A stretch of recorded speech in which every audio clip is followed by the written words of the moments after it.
Good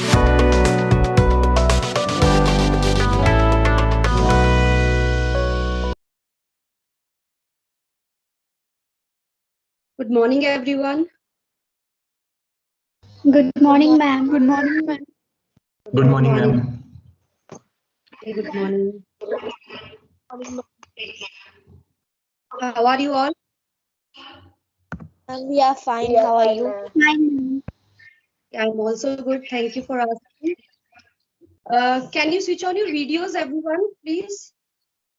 First of all, I welcome you all and that you have joined this session today. As you all know that this session going to organize by our chemistry faculty there. So today we have two people. Okay. So let me start with the resource person. First one is there Abhishek Chaturvedi sir. As you all know that he is faculty at RKIS, chemistry faculty, and basically he belongs to Uttarakhand, right? So he will clear related to examination today. Second resource person we have today Mr. Abhishek Sharma, and he belongs to Kalhat. So without delaying, I call Mr. Abhishek Chaturvedi sir to continue this session. Sir, please, Abhishek sir. A very good morning to everyone. Today, Chemistry faculties of RK International School are going to present a webinar to guide you, to motivate you, or to tell you that how much important is your board exam result is going to be. Okay. We can say that result is going to change your whole life, बच्चा whole life, पूरी life आपकी इस result के बाद change होने वाली है, ठीक है? तो let me tell you how, कैसे आपका जो पूरा लाइफ का परसेप्शन है, आपकी लाइफ के स्टैंडर्ड्स हैं, आप आगे क्या करने वाले हैं, कैसे करने वाले हैं, और कैसी आपकी लाइफ आगे जाने वाली है, ये सारा का सारा बच्चा बहुत ज्यादा, मतलब आप लोग कह सकते हैं 90% बच्चों का रिजल्ट आगे की लाइफ का वही होता है जो उनकी 12th क्लास का रिजल्ट होता है, ठीक है? 12th क्लास में जो बच्चे अच्छा कर रहे हैं वो whole life, I am saying about 90% of student, ठीक है? 90%। अभी ऐसा तो होगा नहीं कि कोई 12th में अच्छा कर रहा है आगे जाके ऊपर नीचे हो जाए, कुछ बच्चों का 1-2 चांसेस में ऐसा हो जाता है, but most of the students are doing same as they are doing in their 12th class, ठीक है? तो आप लोग का ज्यादा टाइम ना लेते हुए I will try to sum up my whole presentation in 2 points. पहला पॉइंट हम लोग डिस्कस करेंगे कि व्हाई टू स्टडी। अभी काफी सारे बच्चों को तो यही नहीं पता होगा कि हम लोग क्यों पढ़ रहे हैं, क्या पढ़ रहे हैं, अरे सर क्यों टेस्ट ले रहे हो, सर क्यों इतना सारा होमवर्क दे रहे हो, है ना? ये सारे क्वेश्चंस काफी सारे बच्चे करते हैं। तो पहले मैं आप उन बच्चों का रिप्लाई करना चाहूंगा, और जिन बच्चों को माइंड में ये बात क्लियर है कि वो लोग क्यों पढ़ रहे हैं, सेकंड पॉइंट हमारा उनके लिए होने वाला है कि हाउ टू स्टडी। काफी सारे बच्चों का ये क्वेश्चंस रहते हैं कि सर हम तो भूल जाते हैं, सर जब आप पढ़ाते हैं तब तो बहुत अच्छे से समझ में आ जाता है, बट एग्जाम टाइम पे हम लोग बहुत डर जाते हैं, सर आंसर हमारे मिक्स होने लग जाते हैं। तो ये सारे पॉइंट्स हम लोग उन बच्चे के साथ डिस्कस करेंगे कि आप अपने पॉइंट्स के साथ कैसे बिल्कुल पॉइंट टू पॉइंट आप अपने आंसर याद कर सकते हैं, कैसे आपको मतलब ये जो बच्चों के अंदर हेजिटेशंस हो जाती हैं, ये सारी चीजें के कैसे हम लोग एग्जाम्स के टाइम पे ओवरकम करेंगे कि हमारा एग्जाम्स में जो हमने पढ़ा हुआ है उसको हम अच्छे से रिप्रेजेंट कर सकें, ठीक है? तो let us start with our first point, why to study. देखो अभी यहाँ पे हम लोग जितने भी स्टूडेंट हैं 9, 10, 11, 12 जितने भी बच्चे वेबिनार अटेंड कर रहे हैं, we all have same identity, we all are student of RK International School, है ना? We are very lucky to be the student of RK International School। आप लोग के पेरेंट्स ने बहुत हार्ड वर्क करा है, बहुत अच्छे काम कर रहे हैं, तभी तो आप लोग यहाँ पे पढ़ रहे हैं, है ना? अभी वो लोग हार्ड वर्क नहीं कर रहे होते तो फिर आप लोग पढ़ रहे होते किसी गवर्नमेंट स्कूल में, है? कभी क्लासेस चल रही हैं, कभी नहीं चल रही हैं, कभी टीचर्स आ रहे हैं, कभी नहीं आ रहे हैं, but they have done a lot of hard work, जिसकी वजह से वो लोग, आप लोग इतने अच्छे इंस्टीट्यूट के साथ you are doing so well, ठीक है? चलो कितने टाइम और आप लोग आरके इंटरनेशनल स्कूल के स्टूडेंट रहेंगे?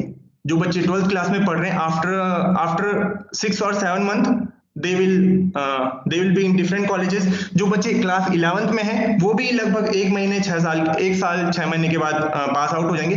तो ये है कि कुछ ना कुछ टाइम बाद हम लोग सभी के सभी स्कूल को पास आउट करने वाले हैं। उसके बाद क्या, we are going to some different colleges. कुछ बच्चे IITs जा रहे होंगे, कुछ जो मेडिकल वाले बच्चे हैं वो एम्स कॉलेजेस में जा रहे होंगे, जिनको आईआईटीज और एम्स वगैरह नहीं मिलता, फिर वो बच्चे डीयू बीएचयू में जा रहे होंगे। कुछ बच्चे बहुत ही ज्यादा अच्छा कर जाते हैं तो हार्वर्ड यूनिवर्सिटीज का आपने नाम सुना होगा, बहुत ही रिनेम्ड यूनिवर्सिटीज है इंडियन की, है ना, हार्वर्ड यूनिवर्सिटी, एमआईटी है ना, तो बहुत अच्छे अच्छे कॉलेज में बच्चे जाते हैं।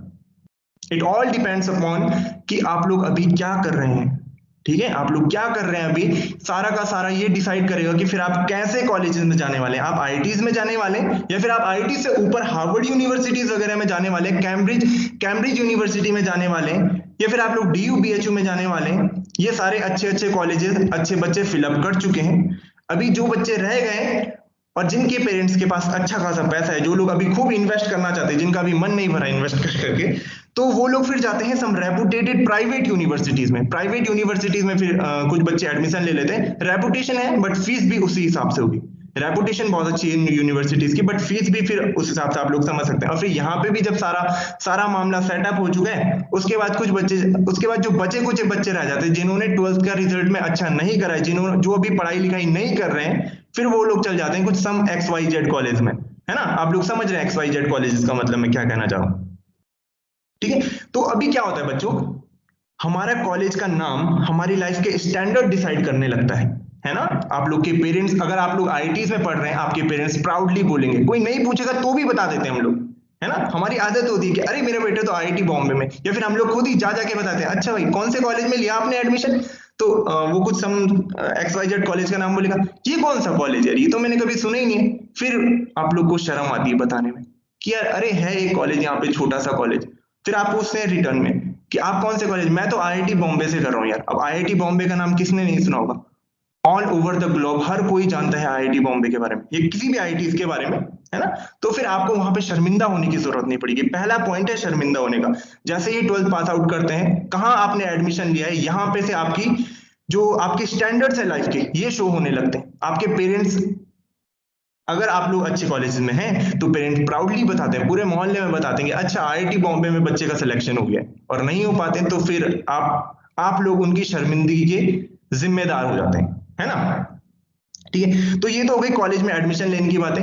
आफ्टर कॉलेज फिर हम लोग को मिलते हैं प्लेसमेंट्स, है ना। कॉलेज के बाद फिर हमारा प्लेसमेंट, हम लोग जॉब वगैरह के लिए निकलते हैं। जो आईआईटीज और एमआईटीज एम्स वगैरह के बच्चे होते हैं, ये लोग जॉब्स लेते हैं एप्पल कंपनी में, गूगल कंपनी में, माइक्रोसॉफ्ट कंपनी में, है ना। और भी जो आपने अच्छी अच्छी कंपनी, अमेजॉन कंपनीज में अच्छी पोस्ट पे ये बच्चे जाते हैं, ठीक है।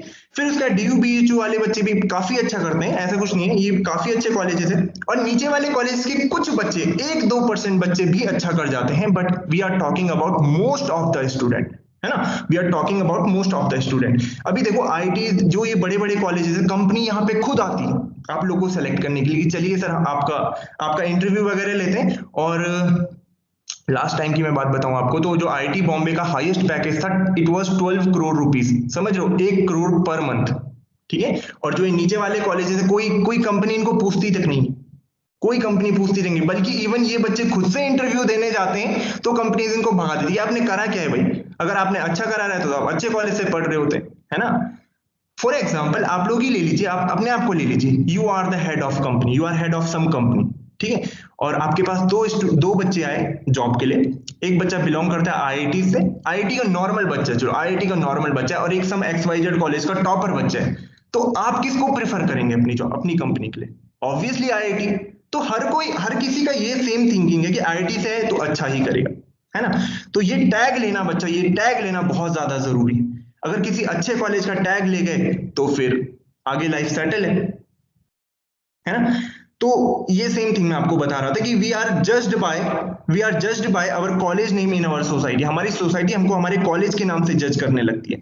अभी मैं आपको पावर ऑफ टैगलाइन बताऊं तो I have done my schooling from Jawahar Navodaya Vidyalaya, है ना, जवाहर नवोदय विद्यालय रोशनाबाद। अगर आप लोगों ने जवाहर नवोदय विद्यालय का नाम सुना है तो 12th पास आउट करने के बाद जब मैं किसी कॉलेज में जैसे मतलब क्लास में रहते थे, तो कोई भी नॉर्मली कोई पूछ लेता था आगे कि अच्छा कहाँ से करा स्कूलिंग, तो जब मैं बताता था कि Jawahar Navodaya Vidyalaya, it give a huge impression on them, ठीक है। हर कोई आपको जज करने लगता है कि अरे अच्छा भाई 6th क्लास में एग्जाम पास आउट कर लिया था, इस तरीके से ना। ये सारे अच्छे कमेंट्स हमको मिलने लगते हैं, हर कोई हमको आके पूछता है। और नॉर्मल, अगर आप नॉर्मल है कि 12th क्लास में 60 और बच्चे, एक बात बता दूं, 60%, 70%, 80, 85, यहाँ तक कि कोई परसेंटेज कोई मायने नहीं रखती। भीड़ पड़ी हुई है 90% से नीचे भीड़ पड़ी हुई है, भीड़। ठीक है, 90% से नीचे अगर आप लोग का परसेंटेज आ रहा है, डजेंट मैटर, कोई नहीं जानता आपको। ठीक है, अगर आपको अच्छे लेवल पे कुछ करना है तो 90, 91, 95 प्लस अगर आप लोग हैं तो तब जाके हाँ you can proudly say that कि 95% है, 96% है। इसके लिए क्या करना पड़ेगा? All you have to do is hard work.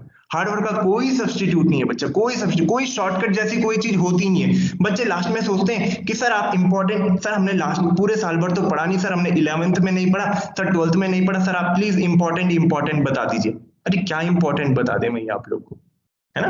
तो पढ़ना बच्चे, हार्ड वर्क का कोई सब्स्टिट्यूट नहीं है, कोई शॉर्टकट नहीं है, कोई ऐसे शॉर्टकट ट्रिक्स कुछ नहीं होता। आपको पढ़ना ही पड़ेगा, अच्छे मार्क्स लाने हैं तो पढ़ना ही पड़ेगा। अभी ऐसे नॉर्मल इंपॉर्टेंट जान के आप 60% ला जाएंगे तो क्या फायदा है ऐसे पढ़ने का?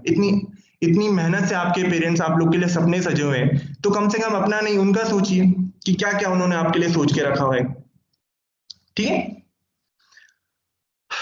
अच्छा एक और बात मैं आप लोग के साथ डिस्कस करने वाला हूं कि हमारे पास जैसे मतलब काफी सारे मिथ हम लोग के दिमाग में भर दिए हैं। सोशल मीडिया बहुत ही गलत चीज है भाई, बहुत ही गलत ज्यादा चीज है, बहुत गलत इंप्रेशन। जितने इसके कम इसके अच्छे पॉइंट्स इसके कम मैं देखता हूँ, और नेगेटिव पॉइंट्स इसके सोसाइटी के ऊपर काफी ज्यादा मैं देख रहा हूँ। एक मिथ मतलब ये बच्चों के दिमाग में आ गया है कि बच्चे, काफी सारे बच्चे डायलॉग मार देते हैं कि sir single sheet of paper can not decide our future, और फिर वो एग्जांपल देते हैं बिल गेट्स का। Sir Bill Gates was college drop out.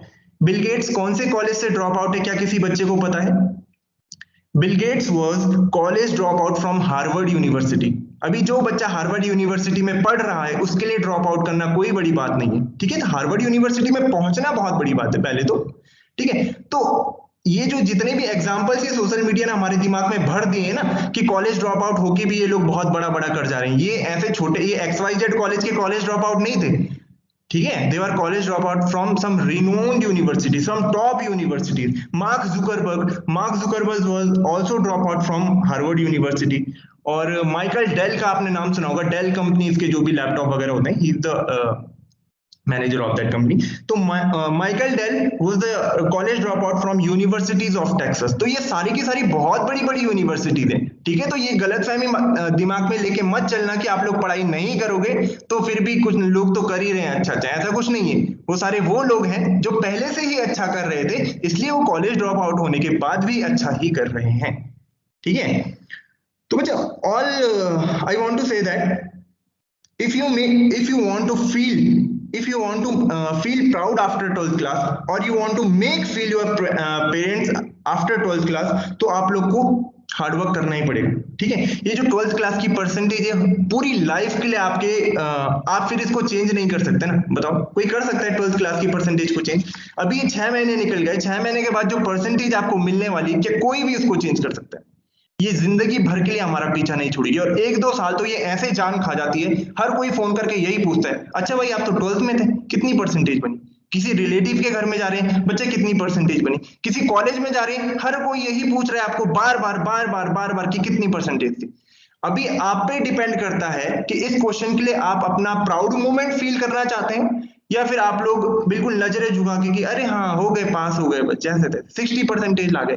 और यही चीज आपके पेरेंट्स के साथ होने वाली है। या तो फिर उनको झूठ बोलना पड़ेगा अभी फोन उठा के। अभी फोन उठा दिया तो रिलेटिव्स ने पूछना है कि कितनी परसेंटेज बनी बच्चे की। अब बेचारे वो लोग क्या करें, है ना? उनका काम था आपको स्कूल में भेजना, आप लोग वो भेज रहे हैं, आपने पढ़ाई नहीं करी, तो वो लोग क्या करें? ठीक है, तो ये आपके ऊपर डिपेंड करता है कि आप उनको अशेम्ड फील कराना चाहते हैं या फिर आप लोग उन्हें प्राउड फील कराना चाहते हैं। It will all depend upon what are you doing right now. क्या आप लोग अच्छे से पढ़ रहे हैं? ये आप अच्छे, भाई आप सबसे झूठ बोल सकते हैं, आप अपने टीचर से झूठ बोल सकते हैं, अपने पेरेंट्स से झूठ बोल सकते हैं, बट प्लीज अपने आप से झूठ मत बोलना बच्चे। आप खुद जानते हैं कि आपकी सिचुएशन क्या है, आप कहाँ पे क्लास में स्टैंड कर रहे हैं। आप बहुत अच्छा पढ़ रहे हैं, आप टेस्ट में चीटिंग करके अच्छे, अभी ऑनलाइन चल रहा है, क्या है अच्छे, हम चीटिंग करके अच्छे मार्क्स ला देंगे, ये सब अपने आप को धोखा दे रहे हो बच्चा। ठीक है, तो डू वर्क हार्ड और अच्छे से करेंगे। ठीक है, तो ये पॉइंट में क्लियर हो गया होगा शायद काफी सारे बच्चों को। अगर यहाँ पर से 10 बच्चे भी ये पॉइंट को लेके अपनी लाइफ का परसेप्शन चेंज कर देते हैं तो फिर आई थिंक ये वेबिनार सक्सेसफुल हो जाएगा। ठीक है, चलो अभी जिन बच्चों को ये क्लियर है कि क्यों उनको आगे जाके पढ़ना है, तो अभी फिर सेकंड पॉइंट हम लोग डिस्कस करते हैं कि कैसे पढ़ेंगे। ठीक है। तो 12th और 11th और 12th क्लास का हम लोग सिलेबस डिस्कस करने वाले कि कैसे कैसे बच्चों आपको क्या स्ट्रेटेजी आपकी होनी चाहिए, आपको कैसे मतलब आप लोग को अपने फियर्स को ओवरकम करना है, कैसे अपने डाउट्स को क्लियर करना है, तो ये सारा अभी हम देखने वाले हैं। ठीक है, सेकंड पॉइंट में तो चलो पहले सीबीएसई के साथ ये हमारा एक वॉर है। सीबीएसई हमको क्वेश्चन पेपर भेजने वाला है, हमको सॉल्यूशन, हमको उनके पॉइंट्स में उनके एक एक पॉइंट्स को बहुत अच्छे से क्लियर करके उनको आंसर्स भेजने रहते हैं। तो let us firstly know about हमारा जो दुश्मन कौन है। हमारा दुश्मन है सीबीएसई। तो पहले उसके बारे में थोड़ा सा जान लेते हैं कि क्या क्या सीबीएसई में चल रहा है, क्या क्या उनके एग्जाम पैटर्न है। तो this is a basic information about CBSE. देखो हमारे जो जितने भी गवर्नमेंट स्कूल्स हैं सब they are organised by CBSE exam. जितने भी हमारे गवर्नमेंट एग्जाम होते हैं सारे सीबीएसई इनको हैंडल करते हैं, इनके हेडक्वार्टर्स न्यू दिल्ली वगैरह में। और अगर आपको कभी भी कोई भी इंफॉर्मेशन अगर आपको सीबीएसई से रिलेटेड चाहिए होती है तो you can visit there official website, that is www.cbse.gov.in। ठीक है, तो दिस वाज बेसिक नॉलेज। चलो उसके बाद काफी सारे बच्चे अभी जैसे कोविड की सिचुएशन चल रही है, ठीक है, कभी हमारे एग्जाम्स हो रहे हैं, कभी नहीं हो रहे, कभी जून में होने थे, कभी जुलाई में हो जा रहे हैं। तो ये सारी सिचुएशंस पिछले 2 साल से चल रही है। तो इस बार सीबीएसई ने पहले ही बच्चों को क्लैरिफाई दे दिया है कि भाई आपका सिलेबस कुछ इस तरीके से होने वाला है, तो फिर आप लोग इसी तरीके से प्रिपेयर रखेंगे। तो काफी सारे बच्चों को इसके बारे में पता भी होगा, और जिनको नहीं पता वो हमारे साथ देखेंगे। देखो क्या होता है, सीबीएसई ने आपके पूरे सेशन को 2 पार्ट्स में डिवाइड कर दिया है। I am talking about this 12th class, okay. तो सीबीएसई ने आपके सेशन को 2 पार्ट्स में डिवाइड कर दिया है, टर्म 1 एंड टर्म 2। अभी टर्म 1 में आने वाला है आपका 50% syllabus. Just make sure about we are talking about chemistry. तो केमिस्ट्री का जो होल सिलेबस है उसका 50% आपका टर्म 1 में आएगा और 50% ऑफ सिलेबस टर्म 2 में आएगा। ठीक है, टर्म 1 के जो एग्जाम आपके होने वाले हैं वो नवंबर और दिसंबर में होने हैं। नवंबर लास्ट और दिसंबर स्टार्टिंग में, कहीं इसके बीच में कहीं पे आपके एग्जाम होने वाले हैं। ये जो आपका एग्जाम पेपर रहेगा 35 मार्क्स का पेपर रहेगा। 35 मार्क्स के एमसीक्यू बेस्ड क्वेश्चन आएंगे और 90 मार्क्स का आपके पास टोटल टाइमिंग होने वाला है। ठीक है, सिमिलरली टर्म फर्स्ट के बाद जो टर्म 2 होगा आपका, उसमें रिमेनिंग 50% ऑफ सिलेबस आपका आएगा। ठीक है, 50% ऑफ सिलेबस आपका टर्म 1 में आ चुका है। उसके बाद जो बचे हुए चैप्टर्स हैं वो आपके पास टर्म 2 में आएंगे। Your remaining half portion of chemistry. इनके जो एग्जाम होंगे फिर हमारे पास वो मार्च अप्रैल के कहीं मिड में हो जाएंगे, मार्च या अप्रैल में। और ये जो सेकंड हमारा पेपर होगा ये हमारे पास सब्जेक्टिव टाइप का होगा, मतलब आपको पूरे आंसर्स लिखने पड़ेंगे। पहले में आपके पास टिक मार्क्स वाले क्वेश्चन होंगे, सेकंड टर्म में आपको पूरा आंसर, आपको डिटेल एक्सप्लेनेशन देना है, इस टाइप का पेपर होगा। ये अगेन 35 मार्क्स का होगा। अगेन दोनों पेपर आपके टर्म 1 और टर्म 2 के जो भी पेपर्स होंगे वो 35 मार्क्स के होंगे। ठीक है, टाइमिंग में थोड़ा सा डिफरेंस है। पहला टर्म 1 के जो पेपर होंगे 90 मिनट्स के होंगे और एमसीक्यू बेस्ड होंगे। टर्म 2 के जो पेपर होंगे वो हमारे पास सब्जेक्टिव टाइप के होंगे, मतलब आपको डिफाइन करने हैं सारे आंसर्स, और वो 2 आवर्स का होगा, अगेन 35 मार्क्स के होंगे। ठीक है, तो चलो सिलेबस थोड़ा देख लेते हैं हम लोग। टर्म 1 में हमारे पास ये हमारा केमिस्ट्री का सिलेबस है। Solid state solution they both contain 10 marks. ठीक है, अभी 10 मार्क्स का मतलब ये नहीं है कि सॉलिड स्टेट 5 मार्क्स आएगी, सॉल्यूशन 5 मार्क्स का आएगा। ये रेशियो वो अपने हिसाब से डिसाइड कर सकते हैं। It may be 2:8, it may be 5:5, it may be 6:4, कुछ भी, मतलब ना इन दोनों से मिला के आपके पास 10 मार्क्स का आने वाला है टर्म 1 में। फिर उसके बाद पी ब्लॉक वाला चैप्टर हमारे पास यहाँ पे आ रहा है, 10 मार्क्स का कंप्लीट, सिर्फ पी ब्लॉक से हमारे पास 10 मार्क्स का आ रहा है। ठीक है, तो आप लोग देख सकते हैं अभी कि कौन सा चैप्टर ज्यादा इंपॉर्टेंट होने वाला है। 10 मार्क्स का आ रहा है, तो आप ये क्लियर कर रहे हैं ना हमको कि हमको कौन से चैप्टर पे ज्यादा फोकस करना है ना। 10 मार्क्स का पी ब्लॉक अकेला चैप्टर हमारा 10 मार्क्स का है। उसके बाद ये बचे हुए 3 चैप्टर्स हमारे पास ऑर्गेनिक केमिस्ट्री के हो जाते हैं, haloalkane and haloarenes, alcohol, phenol and ethers and biomolecule. ये 3 चैप्टर हमारे पास ऑर्गेनिक केमिस्ट्री के हैं बच्चा, और ये तीनों चैप्टर्स हैं हमारे पास टोटल 15 मार्क्स का आएगा। ठीक है, तो हमारे पास टोटल हो जाता है 35 मार्क्स का। तो ये 35 मार्क्स के हमारे 6 चैप्टर्स हैं।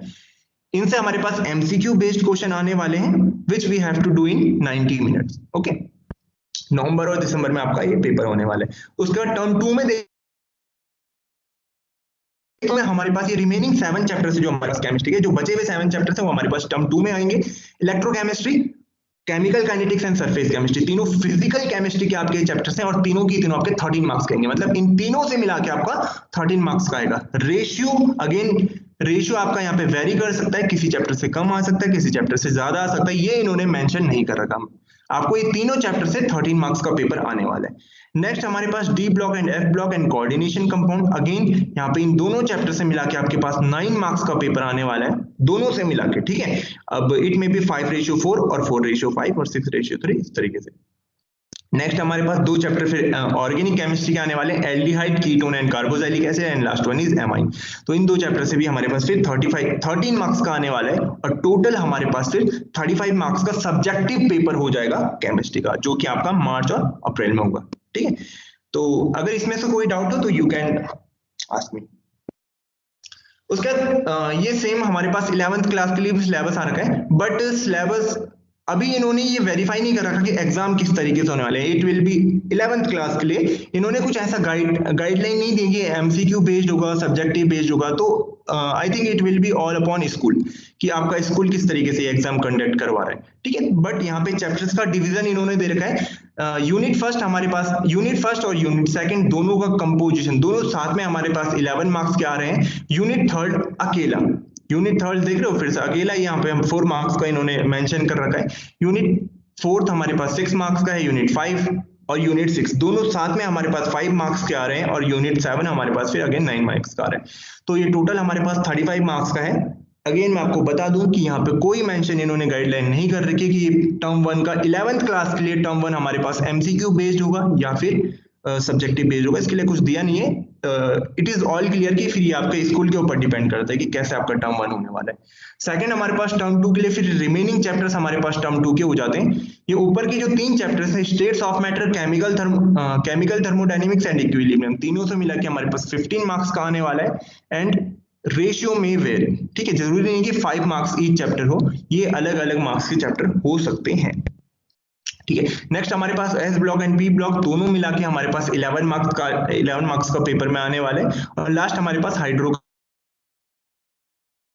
ऑर्गेनिक केमिस्ट्री का चैप्टर यहाँ से 9 मार्क्स का आने वाला है। तो अगेन आपको क्लियर हो रहा होगा कि एक चैप्टर अकेला 9 मार्क्स का है, बाकी 2 चैप्टर मिला के 11 आ रहे हैं और 3 चैप्टर मिला के 15 मार्क्स आ रहे हैं। तो यहाँ से आपको क्लियर हो जाता है कि आपको ज्यादा हार्डवर्क कौन से चैप्टर पे करना है, ज्यादा क्वेश्चंस कहाँ से आने वाले हैं। ये हमारी थोड़ा स्ट्रेटेजी हो सकती है, पर्सन टू पर्सन वेरी कर सकती है, ठीक है। तो आई विल सजेस्ट कि जो ज्यादा मार्क्स का चैप्टर आ रहा है और कम चैप्टर, देखो एक चैप्टर आपको हाइड्रोकार्बन पढ़ना है और आप अपने 9 मार्क्स को सिक्योर कर सकते हैं। तो ऑब्वियसली पहले यहाँ पे ज्यादा मेहनत करो, है ना। बाकी चैप्टर में हमको पता भी नहीं है कि कौन से चैप्टर से कितना आने वाला है।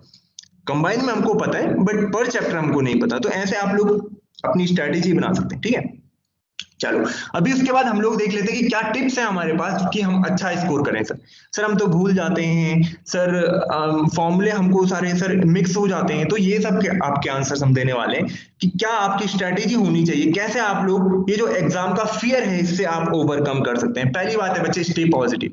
ये बहुत बहुत बहुत ज्यादा इंपॉर्टेंट पॉइंट है कि आपको हमेशा पॉजिटिविटी तो माइंड में रखनी पड़ेगी। अभी पॉजिटिविटी का मतलब ये नहीं कि हर चीज को अच्छा ले रहे। पॉजिटिविटी का मतलब है बच्चा आपका नजरिया कैसा है उस चीज को देखने के लिए, आपका नजरिया कैसा है। अभी जब मैंने कुछ टाइम पहले 12th क्लास में ऑर्गेनिक पढ़ाना स्टार्ट करा तो बच्चों के इतने सारे क्वेश्चन, सर ऑर्गेनिक केमिस्ट्री तो सर समझ ही नहीं आती, सर ऑर्गेनिक केमिस्ट्री कैसे करनी है सर ये तो मुश्किल है सर। अभी पहले ही आपने हार मान लिया, अभी तो हमारी लड़ाई शुरू भी नहीं हुई, आपने ऊपर से टीचर का और अपना आपको डिमोटिवेटेड कर देते हैं, है ना। तो ऐसे नहीं करने बच्चे, हर चीज के लिए एक पॉजिटिव एट क्यों नहीं हो सकता यार, केमिस्ट्री ही तो है। लोग यहाँ इलॉन मस्क का अगर आप लोगों ने नाम सुना होगा, मार्स में वो लोग जीवन ढूंढ रहे हैं और आपसे एक ऑर्गेनिक केमिस्ट्री का क्वेश्चन नहीं हो रहा। ऐसे ये मोटिवेशन है आपकी, वो सोच रहे हैं कि मार्स में कैसे इंसान को मार्स में बसा दिया जाए और आप लोगों से एक ऑर्गेनिक केमिस्ट्री का क्वेश्चन नहीं हो रहा। तो ये थिंकिंग नहीं रखनी ना। अभी इतने सारे बच्चे कर तो रहे हैं तो फिर आप क्यों नहीं कर सकते। काफी सारे बच्चे केमिस्ट्री में, केमिस्ट्री मेरे हिसाब से केमिस्ट्री क्या होता है, इजीएस्ट पोर्शन होता है आपके पास। पीसीएम में जितने भी साइंस वाले बच्चे हैं, chemistry is the easiest portion और काफी सारे बच्चों के केमिस्ट्री में से फुल मार्क्स आते हैं। तो क्या उन बच्चों ने ऑर्गेनिक केमिस्ट्री नहीं पढ़ी होगी, पढ़ी है ना। तो जब कोई अगर ऑल ओवर इंडिया अगर एक बच्चा भी ऑर्गेनिक केमिस्ट्री में से फुल मार्क्स ला रहा है तो आप क्यों नहीं ला सकते भाई, आप क्यों नहीं ला सकते। ये सोच के चला करो ना कि ऑर्गेनिक अरे केमिस्ट्री तो है, ऊपर से हमारे पास सर है, हमारे पास बुक्स हैं, हमारे पास गूगल है, क्यों नहीं हो सकता। अभी ऐसा तो है नहीं कि तुम बिल्कुल जंगल में बैठ के पढ़ रहे हो और कोई तुम्हें डाउट होगा तुम लोग क्लियर नहीं कर पाओगे। पूछो अपने सर से, है ना। देखो जब तक खुद से बच्चा पॉजिटिविटी नहीं लाओगे माइंड में, तो आप कितना पढ़ लो, टेंशन लेके पढ़ो जरा 1 घंटे, टेंशन लेके आप कोई भी चैप्टर आपका है उसको बैठ के जरा पढ़ो, एक लाइन जो आपके समझ में आ जाएगी। बट अच्छे माइंड के साथ पढ़ोगे, अच्छे तरीके से पढ़ोगे, तो फिर सब कुछ अच्छा होता है। इसका एग्जांपल अगर मैं आपको दूं, जैसे अगर बाई चांस हम लोग कई बार एग्जाम में बैठते हैं, ठीक है, एग्जाम में हमारा फर्स्ट क्वेश्चन आया, बहुत अच्छा क्वेश्चन है, अरे वाह वाह वाह, मजा आ गया इस क्वेश्चन को देख के, हमने उसको सॉल्व करा। सेकंड क्वेश्चन देखो, बहुत इजी क्वेश्चन है, अरे भाई ये भी मजा आ गया, सेकंड क्वेश्चन कर दिया।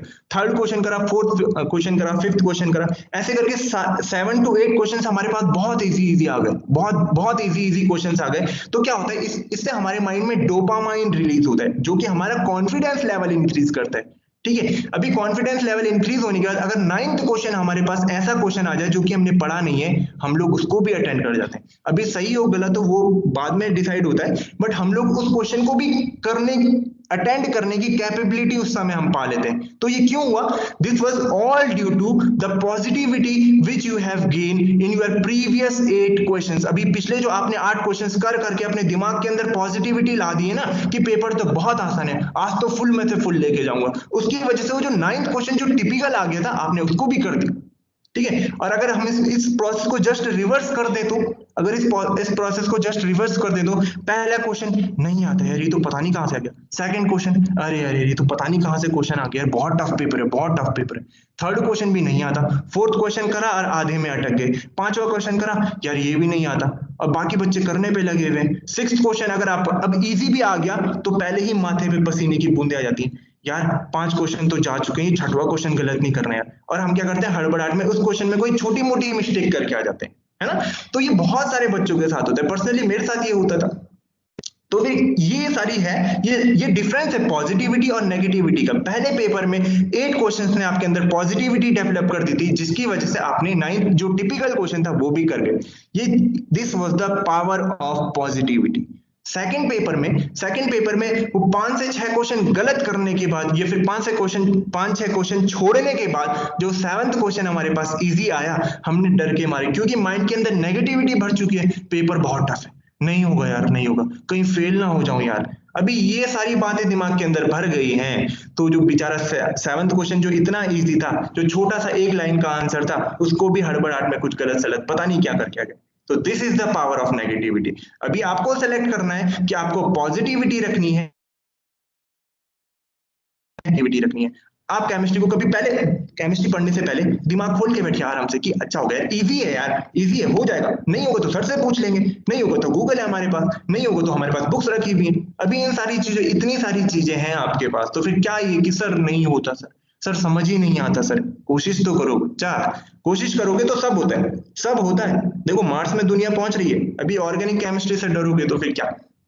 ओके बच्चे, देखो फिर उसके बाद हमारे पास कोई भी काम करने के लिए हमारे पास एक परफेक्ट प्लान होना चाहिए। ठीक है, चाहे वो पढ़ाई हो रही है, चाहे लड़ाई हो रही है, अगर हमारे पास प्लान नहीं है, अगर हमारे पास कोई प्लान नहीं, अगर आप बिना प्लान के किसी लड़ाई में उतर रहे हैं, चाहे वो आपकी पढ़ाई की लड़ाई हो, चाहे वो आपकी लाइफ की लड़ाई हो, किसी भी चीज की, अगर आपके पास प्लान नहीं है, तो यू विल, फिर आपके चांसेस हैं, काफी ज्यादा चांसेस हो जाते हैं, अभी कई लोग पास भी हो जाते हैं, बट काफी ज्यादा चांसेस हो जाते हैं कि we are going to fail. हमारे पास वॉरेन बफेट है, काफी रिनोन पर्सनैलिटी है हमारे पास। इनका एक कोट है, a fool with a plan can beat a genius without a plan. अगर कोई बेवकूफ सा इंसान है, जाहिर सी बात है यार, जाहिर सी बात है, ऑब्वियसली अगर कोई बेवकूफ सा इंसान है, उसने कोई प्लान बना रखा कि इस तरीके से इस इंसान को हराया जा सकता है, और दूसरा प्लान है, जीनियस है, बहुत ज्यादा किसी को ओवर कॉन्फिडेंस हो जाता है ना, कि अरे हो तो जाएगा यार, अरे हो तो जाएगा, तो this can change the whole situations, है ना, पूरी सिचुएशन यहाँ पे चेंज हो सकती है। तो प्लान होना बहुत ज्यादा जरूरी है। ठीक है, तो लेट अस प्लान कि क्या हमारी प्लान, क्या हमारी स्ट्रेटेजी होने वाली है, कैसे हम लोग एग्जाम्स में बैठेंगे। उससे पहले देखो भाई, देखो अपने लिए पहले एक स्केड्यूल बना लीजिए, स्केड्यूल बना लीजिए हर सब्जेक्ट को, सिर्फ केमिस्ट्री की बात नहीं कर रहा हूँ, सारे सब्जेक्ट को प्रॉपर आवर्स असाइन करिए कि भाई 1 घंटा। अभी देखो वो आपके ऊपर डिपेंड करता है, अगर आपका फिजिक्स वीक है तो फिजिक्स को आप ज्यादा टाइम दीजिए, केमिस्ट्री और बायो आपको इजी लगते हैं तो उनको आप थोड़े थोड़े टाइम में एडजस्ट कर सकते हैं। अगर आपको केमिस्ट्री टफ लगता है तो केमिस्ट्री को थोड़ा सा ज्यादा टाइम दीजिए, और फिजिक्स और बायो को बाकी टाइम में एडजस्ट कर लीजिए। ठीक है, तो इस हिसाब से अपने सारे सब्जेक्ट को प्रॉपर टाइमिंग असाइन करिए। ठीक है, उसके बाद अपने एम डिसाइड करिए। एम बच्चा आपका कुछ भी हो सकता है, चैप्टर वाइज। आपका जैसे बाई चांस आपने एम बना लिया है कि भाई 2 महीने के अंदर मेरे को ऑर्गेनिक अपनी केमिस्ट्री कंप्लीट करनी है, ठीक है। अभी क्योंकि 6 मंथ रह गए, इतना ज्यादा टाइम नहीं रह गया आप लोग के पास, है ना। तो आपने मान लिया कि आपका सिलेबस तो कंप्लीट हो गया है, चलो अभी मैं रिवीजन करता हूँ। तो मुझे 6 मंथ के अंदर अपना 2 मंथ के अंदर अपना केमिस्ट्री का कोर्स कंप्लीट करना है, केमिस्ट्री का रिवीजन करना है मुझे फटाफट 2 मंथ के अंदर। तो ये तो हो गया आपका अल्टीमेट एम। अल्टीमेट एम है आपका कि 2 मंथ के अंदर आपको केमिस्ट्री का सिलेबस कंप्लीट करना है। पर कैसे, ऐसे अगर ये सोच के बैठ गए ना कि 2 महीने में सिलेबस कंप्लीट करना है, तो ऐसे एम्स अधिकतर कंप्लीट नहीं हो पाते बच्चा। क्या करो, अपने अल्टीमेट एम को छोटे छोटे पार्ट्स में डिवाइड कर लो। जैसे आपके पास केमिस्ट्री की 2 बुक है, तो आपका अल्टीमेट एम है आपको विद इन 2 मंथ्स अपना केमिस्ट्री का सिलेबस कंप्लीट करना है। तो उनको 2 पार्ट में डिवाइड कर दो, एक महीने में एक बुक, दूसरे महीने में दूसरी बुक, ठीक है। अभी पहली बुक में आपके पास 7 चैप्टर्स हैं, तो इसको इस एम को, एक महीने के एम को और छोटा छोटा डिवाइड करो कि भाई 7 चैप्टर हैं, इसका मतलब 4 दिन में मेरा एक चैप्टर कंप्लीट होना चाहिए, है ना। तो देखो आपका जो अल्टीमेट एम था, अगर आपका 4 दिन में एक चैप्टर कंप्लीट नहीं होता तो आपको पता चल जाएगा कि भाई मेरा लास्ट वाला एम तो वैसे भी कंप्लीट नहीं हो पाएगा, ठीक है। तो फिर आप अपने 4 दिन को बिल्कुल सीरियस ले लेंगे। अभी 4 डेज के एम को और छोटा छोटा डिवाइड करिए। आपका जो चैप्टर है उसके टॉपिक्स को डिवाइड कर लीजिए कि भाई मेरा ये टॉपिक थोड़ा सा ज्यादा वीक है, तो इसको मैंने पूरा 1 दिन देना है। ये 2-3 टॉपिक तो इजी है, इनको मैं 1 दिन में कंप्लीट कर लूंगा। ये सारा नोट डाउन करिए बच्चा। जब तक आप लिखेंगे नहीं तब तक आप सीरियस नहीं होते उस चीज के प्रति, ठीक है। तो अपना सारे एम को छोटे छोटे पार्ट्स में डिवाइड कर लीजिए। Divide your aim into small targets and make sure you complete them in the planned interval of time. अभी क्योंकि आपने एक दिन, देखो अभी आपने सोचा कि आज मैंने 1 घंटे केमिस्ट्री पढ़नी है और उसमें ये वाला टॉपिक कंप्लीट करना, ठीक है। तो आप पहले दिन बैठे और आप पहले दिन में वो टॉपिक कंप्लीट नहीं कर पाए, तो आपको क्लियर हो जाएगा कि भाई अभी मैं 1 दिन का टॉपिक क्लियर नहीं कर पाया, तो लास्ट का एम कैसे कंप्लीट होगा। हर दिन का तो अपना एक टॉपिक है, आज का एक टॉपिक कंप्लीट नहीं हुआ तो फिर लास्ट में हमारे होल सिलेबस कैसे कंप्लीट हो जाएगा। तो ये चीज आपके अंदर एक हार्डवर्क की हैबिट डेवलप करेगी, ठीक है। अभी क्या हुआ, आपका जो पहले दिन का चैप्टर था वो कंप्लीट नहीं हो पाया, तो आप रात को उठ के पढ़ो, आप अगले दिन सुबह जल्दी उठ के उस चैप्टर को कंप्लीट करो। पर जो आपने असाइन करा है कि आज मैंने 24 सितंबर को मेरे को ये वाला टॉपिक कंप्लीट करना है, तो वो टॉपिक 24 सितंबर को कंप्लीट होना चाहिए। अभी डिपेंड नहीं करता कि आप रात भर सोए नहीं सोए, ठीक है। आपने आज शाम को आप लोग वॉक पे गए नहीं गए, अगले दिन आपने क्या मतलब सुबह 6 बजे उठ रहे हो, ये सब चीजें मैटर नहीं करती। 24 सितंबर को टॉपिक क्लियर होना चाहिए तो होना चाहिए, बस इस तरीके से। अगर आप लोग अपने शेड्यूल के हिसाब से चल रहे हैं, अगर आप लोग अपने शेड्यूल के साथ स्टिक हैं, तो ऑब्वियसली फिर आपका लास्ट वाला एम भी अल्टीमेट एम जरूर क्लियर होगा, ठीक है। दूसरी बात बच्चे, अपने आप से नोट्स बनाइए। अभी चैप्टर कंप्लीट होता नहीं है कि बच्चों के मैसेज आने लगते हैं, सर प्लीज सर अपने नोट्स भेज दीजिए। अच्छा, नोट्स का मतलब क्या है? मेरे को लगता है आप लोग नोट्स को मिसगाइड कर रहे हैं। नोट्स का मतलब आपको नहीं पता। देखो नोट्स क्या होते हैं बच्चा, मेरे हिसाब से मैंने कोई चैप्टर पढ़ा, ठीक है, उस चैप्टर में जो जो चीजें मुझे नहीं आती थी उनको मैं नोट डाउन कर लेता हूँ और वो मेरे नोट्स हो जाते हैं कि यार ये टॉपिक हैं जो मेरे लिए कमजोर हैं, जिनमें मेरे को अच्छे से जिनके बारे में मेरे को अच्छे से नहीं पता, तो मैं इनको नोट डाउन कर लेता हूँ, ये मेरे नोट्स हो जाएंगे। अगली बार रिवीजन करूंगा तो फिर इन नोट्स को पढ़ूंगा, ठीक है। अभी जरूरी थोड़ी है कि जो मेरे नोट्स हैं वही आपके नोट्स हों। क्या पता आपको ये वाले टॉपिक आते हों और जो मुझे आते थे वो आपको नहीं आते हो, फिर आपने तो वो पढ़े नहीं, है ना। तो ये सब चीजें मत करो। देखो अभी जब आप नोट्स खुद से बनाने लगोगे तो फिर क्या होगा, अगर आप खुद से नोट्स बना रहे हो, मैंने आपको चैप्टर पढ़ाया, अच्छे से कंप्लीट चैप्टर हुआ हमारा, उसके बाद आप नोट्स बनाने के लिए बैठे, एक बार मैं पढ़ा चुका हूं आपको, अभी आप बुक पढ़ोगे, नोट्स बनाने के लिए बुक से तो बनाओगे ना, बुक पढ़ोगे, आपका एक टाइम अपने आप ही रिवीजन हो जाएगा। आप कर नहीं रहे हो, वो अपने आप ही हो गया, क्योंकि आपने नोट्स बनाने के लिए आपने जब बुक के टॉपिक्स पढ़ोगे कि अच्छा इस चीज में तो ये था, अच्छा इस चीज में ये था, तो रिवीजन भी तो हो गया अपने साथ साथ में। एक फायदा ये है। दूसरा फायदा ये है कि बच्चा आपको अभी जब एग्जाम टाइम पे आप टेस्ट होने वाले हैं आपके, तो फिर क्या पूरी बुक पलटते रहोगे क्या? 40 to 50 पेजेस का एक चैप्टर होता है, तो सारे 40-50 पेजेस को तो आप इतनी जल्दी पढ़ नहीं सकते। पर आपके पास अगर नोट्स रखे हुए हैं, खुद के बनाए हुए, आपको पता है कि ये टॉपिक तो मुझे आते थे इसलिए मैंने एक लाइन में इनका आंसर कंप्लीट कर रखा है, और जो जो टॉपिक मुझे नहीं आते थे मैंने डिटेल में उनको एक्सप्लेन कर रखा है, तो वो 40 to 50 पेजेस का जो चैप्टर था आपने उसको सम अप कर रखा है 15 पेजेस में, है ना। तो 15 पेजेस में अब आपको पूरे चैप्टर पलटने की दिक्कत नहीं है। आप अपने 15 पेजेस को फटाफट पलटो और आपका चैप्टर का रिवीजन कंप्लीट, ठीक है।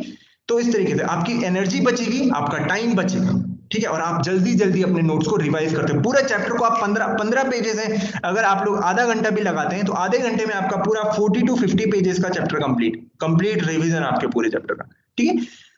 तो बस ये फ्लो चार्ट्स बना सकते हैं आप। जैसे मतलब क्या होता है कि पूरे आपने फिजिकल केमिस्ट्री पढ़ी, कोई चैप्टर पढ़ा, उसमें काफी सारे फॉर्मूले थे, तो फॉर्मूलेस को एक पेज में नोट डाउन कर लीजिए, उसे चिपका दीजिए कहीं पे, अपनी डोर पे, दरवाजे के पीछे चिपका दीजिए, अपनी खिड़की पे चिपका दीजिए, ठीक है। तो जितने बार आप लोग वहां पर से पास आउट होते रहेंगे, आपके माइंड में दो बातें चलेंगी, एक ओ ये टिपिकल फॉर्मूलेस है यार, ये तो याद होनी चाहिए, एक बात, और दूसरी बात जब बार बार आप वहां पर से गुजरते रहेंगे, एक फॉर्मूले पे भी नजर पड़ेगी तो एक फॉर्मूला आपको चलते चलते ही याद हो जाएगा, ठीक है। तो इस तरीके से अपने कुछ नोट्स बनाइए, खुद से बनाइए और उनका रेगुलर रिवीजन करिए, ठीक है। दूसरी बात बच्चा, आपको अपने वीक पॉइंट्स बहुत ज्यादा क्लियर होनी चाहिए। सबको पता होते हैं अपने वीक पॉइंट्स, किसी को पता होता है कि यार मेरी तो फिजिकल केमिस्ट्री वीक है, किसी को पता होता है मेरी ऑर्गेनिक।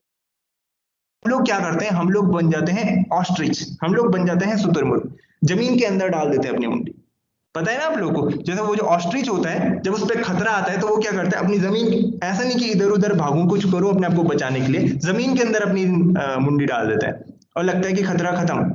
हम लोग भी वही करते हैं। अभी ऑर्गेनिक केमिस्ट्री आती नहीं है, छोड़ो यार क्या पढ़ना ऑर्गेनिक केमिस्ट्री, फिजिकल और इनऑर्गेनिक केमिस्ट्री से मार्क्स ला जाएंगे। बहुत गलत बात है बच्चे, बहुत गलत बात। गलतियां पता होने के बावजूद भी हम लोग उनको नजरअंदाज करते हैं, और फिर वही चीज अगर बाई चांस पेपर में ऐसा हो गया कि ऑर्गेनिक केमिस्ट्री का पोर्शन ज्यादा आ गया और फिजिकल और इनऑर्गेनिक से क्वेश्चन नहीं आए, या फिर जो आए भी हैं वो टफ आ गए, तो क्या करोगे, फंस गए ना। फिर अपनी गलतियों को, अपनी जो आपके वीक पॉइंट्स है बच्चा, उनको कभी नजरअंदाज मत करो। अधिकतर होता है हम लोग चैप्टर पढ़ रहे हैं, कोई टिपिकल सा क्वेश्चन आया, छोड़ो यार, जरूरी थोड़ी है इतने बड़े चैप्टर में से यही क्वेश्चन आएगा, आगे बढ़ते हैं, दूसरा क्वेश्चन करते हैं। गलत बात, बहुत गलत बात। जो क्वेश्चन नहीं आता नोट डाउन करिए, अपने टीचर से कंसल्ट करिए। आपके स्कूल में लाइब्रेरी, इतनी बड़ी लाइब्रेरी, इतनी सारी वहां बुक्स पड़ी हुई है, हर सब्जेक्ट की वहां पे कम से कम 4 5 ऑथर्स की बुक पड़ी हुई है। पढ़ो ना यार उनको, किसके लिए, वो रखने के लिए या आप लोग के लिए? पढ़ो उनको, उनसे कंसल्ट करो, अपने टीचर से कंसल्ट करो, गूगल से कंसल्ट करो। अभी जब आप इतने सारी जगह से कंसल्ट करते हो तो आपको आंसर के अलग अलग, आपको अलग तरीके से समझाया, वो आपको थोड़ा ठीक लगा, थोड़ा ठीक नहीं लगा। आपने अपने टीचर से पूछा, टीचर ने आपको समझाया, आप लोग सेटिस्फाई हुए। फिर आपने बुक से पढ़ा, बुक में आपको कुछ और नॉलेज मिला। तो अब अगर आप नोट्स बनाएंगे तो आप लोग क्या करेंगे, ये जो आपका वीक पॉइंट था उसको 3 अलग अलग अच्छे तरीके से आप लोग अपने सम अप करेंगे, और अभी वो आपका वीक पॉइंट नहीं रह जाएगा, ठीक है। तो ये बहुत ज्यादा जरूरी है, अपनी वीकनेस को पहचानना और उसको ओवरकम करना।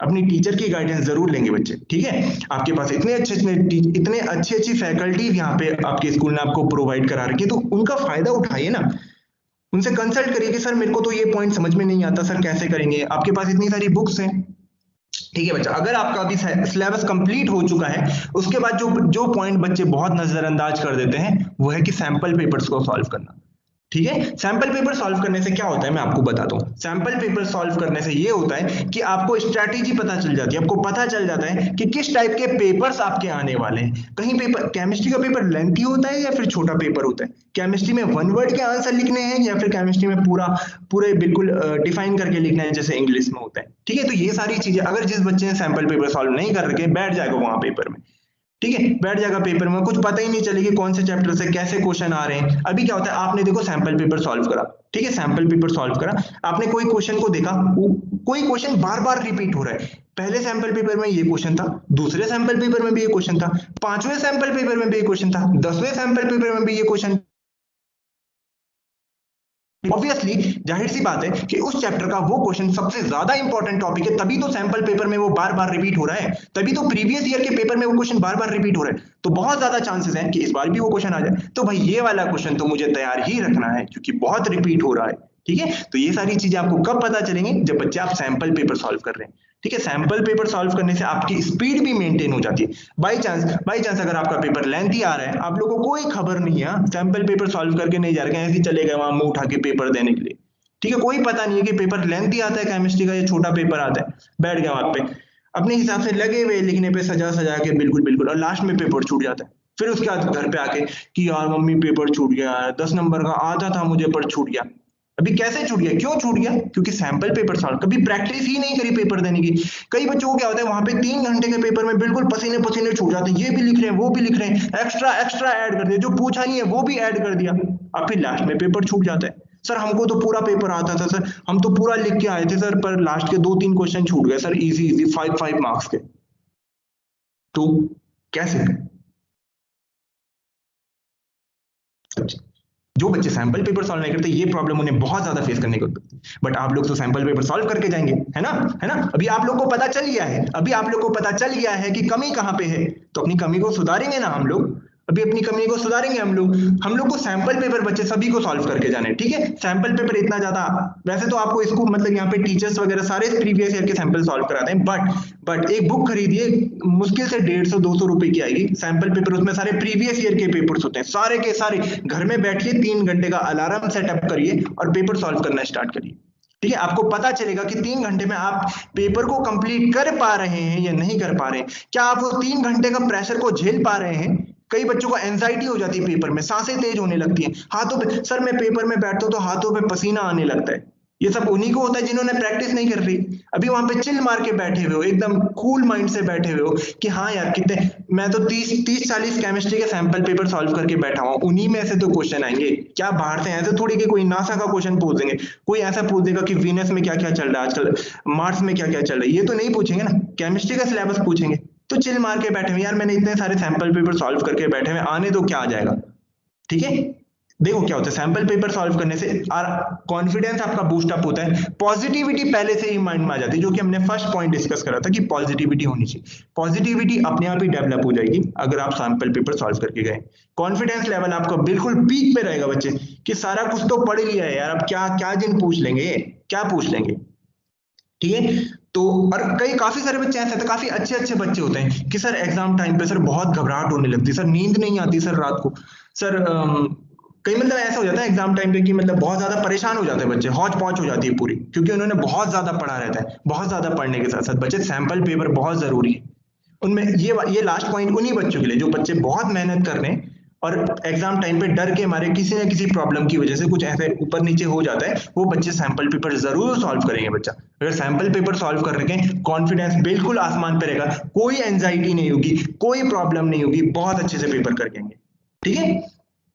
नेक्स्ट पॉइंट है आपका रिवाइज योर सिलेबस। बच्चे अगर ये सारे पॉइंट्स अगर आप लोग फॉलो कर रहे हैं तो ट्रस्ट मी, आपके अच्छे मार्क्स आने, आपके फुल में से फुल मार्क्स आने से कोई नहीं रोक सकता, ठीक है? अपना टारगेट रखिए कि फुल मार्क्स लाने। 70 मार्क्स 35 मार्क्स का पेपर है तो 35 में से 35 चाहिए, 34 भी नहीं चाहिए, 34.5 भी नहीं चाहिए, 35 चाहिए तो 35। इस तरीके से तैयारी करिए, कैसे नहीं आएंगे आपके अच्छे, ठीक है? अच्छे मार्क्स लाने के,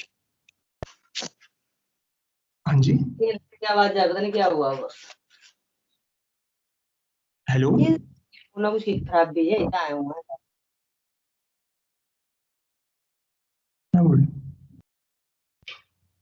अच्छा बच्चा, नेक्स्ट जो पॉइंट है आपका सिलेबस का रिवीजन होना बहुत जरूरी है। आप लोग एक बार पढ़ चुके हैं, बहुत अच्छी बात है, एक बार आपने सिलेबस कंप्लीट कर लिया है, बहुत अच्छी बात है, बट उस सिलेबस का रिवीजन जब तक नहीं करोगे, बल्कि एक बार का रिवीजन नहीं, आई विल से मल्टीपल रिवीजन बहुत ज्यादा जरूरी है।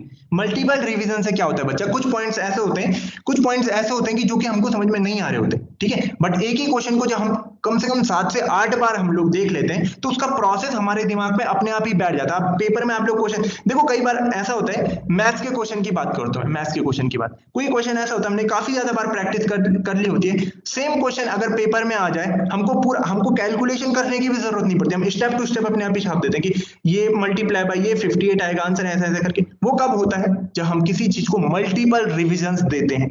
किसी एक टॉपिक को हम केमिस्ट्री का अगर आपने 7 से 8 बार अगर आपने रिवीजन कर लिया है केमिस्ट्री के सिलेबस का, ट्रस्ट मी आपको लाइन टू लाइन आंसर याद हो जाएंगे, कोई गलती की कोई गुंजाइश नहीं, ठीक है? और रिवीजन ऐसे नहीं कि लास्ट के लिए सोच के बैठे हो कि जब साल कंप्लीट हो जाएगा, सर जब पूरा कोर्स कंप्लीट करा देंगे तभी जाके हम लोग रिवीजन करेंगे। नहीं बच्चा, ऐसे नहीं, अपने हिसाब से रिवीजन डिसाइड करिए। आपका एक चैप्टर कंप्लीट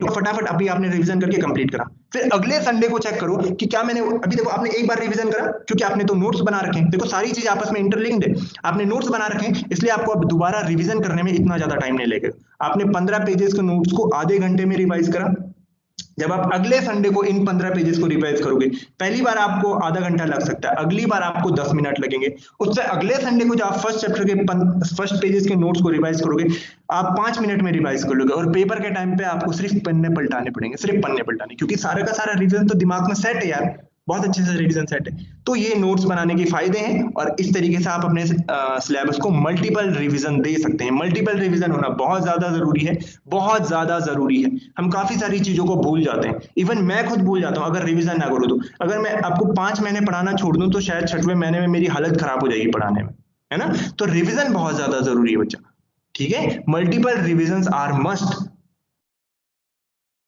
उसके बाद देखो बच्चा, लास्ट और सबसे ज्यादा इंपॉर्टेंट पॉइंट, लास्ट पॉइंट है और सबसे ज्यादा इंपॉर्टेंट पॉइंट है बच्चा, हेल्थ आपकी बहुत ज्यादा जरूरी होगी। क्योंकि आप देखो ना, अगर हल्का सा सर दर्द भी हो जाता है तो यार किसी से बात करने का मन नहीं करता, है ना, कि यार रहने दे यार, अभी सर दर्द हो रहा है, बाद में बात करेंगे, ठीक है। तो फिर जब सर दर्द के टाइम पे हम लोग बात नहीं कर पाते तो पढ़ाई क्या कर पाएंगे, ठीक है। कोई मतलब अपने खाने पे पूरा प्रॉपर ध्यान रखिए। जैसे कभी हम लोग पार्टीज वगैरह में चल जाते हैं, अपना खुद का एक्सपीरियंस बता रहा हूँ, कभी पार्टीज वगैरह में चले गए, रात को हमने कुछ अच्छा खासा खा लिया, फास्ट फूड वगैरह, नूडल्स वगैरह खा लिए, अगले दिन बच्चे सुबह नींद नहीं खुलती। हमारा टाइम टेबल है कि हम लोग अराउंड 4:30 या 5 AM हम लोग अगर उठते हैं तो अगले दिन 6 साढ़े 6 बजे तक नींद नहीं खुलती। अगले दिन पूरा आलस, ना एक्सरसाइज करने का मन कर रहा है, ठीक है, और बिल्कुल पड़े हुए एकदम ऐसे। तो अगर ये सारी चीजें आपके साथ एग्जाम टाइम पे हो जाएंगी तो सोच लो आपका एक दिन आपके लिए कितना ज्यादा इंपॉर्टेंट है। अगर आपका ये एक दिन उस दिन का खराब हो गया जो आपने केमिस्ट्री के लिए 2 मंथ का सिलेबस बना रखा था, तो आपका पूरा सिलेबस बिगड़ जाएगा। आपका एक आवर आपके लिए बहुत ज्यादा जरूरी है, ठीक है। आपका एक आवर बहुत ज्यादा जरूरी है। ऑयली फूडिंग से बचिए, ठीक है। कई लोगों को फूड इन्फेक्शन हो जाता है कि नहीं होता। तो ये सारी चीज, ये खराब चीजें जो ये नूडल्स वगैरह, मोमोज वगैरह खाए जा रहे हैं, ये सब हेल्दी फूड खाइए, फ्रूट्स खाइए, दूध पिए, अच्छा अपने हेल्थ पे मेंटेन रखिए उन्हें, है ना। अभी हेल्थ को मेंटेन आप लोग रख सकते हैं एक्सरसाइज करके, योगा करिए बच्चा, प्राणायाम करिए। प्राणायाम करोगे तो बच्चा पॉजिटिविटी, कंसंट्रेशन पावर सबका सब अपने आप ही इंक्रीज करेगा। बिल्कुल माइंड ऐसा फ्रेश हो जाएगा कि बिल्कुल आप धड़ाधड़ एक चैप्टर को जो आप शायद 2 या 3 घंटे में खत्म करते हैं, आप लोग 1-1.5 घंटे में खत्म कर दोगे। सच में आप कभी करिए। आप जो बच्चे जो करते हैं उनके लिए बहुत अच्छी बात है, जो नहीं करते आप लोग प्लीज एक बार ट्राई करिए, प्राणायाम करना स्टार्ट करिए, अपना एक्सरसाइज करना। मॉर्निंग एक्सरसाइज बहुत ज्यादा जरूरी है, आपके माइंड को बिल्कुल रिफ्रेश कर देगा आपके पूरे दिन भर के काम के लिए, ठीक है।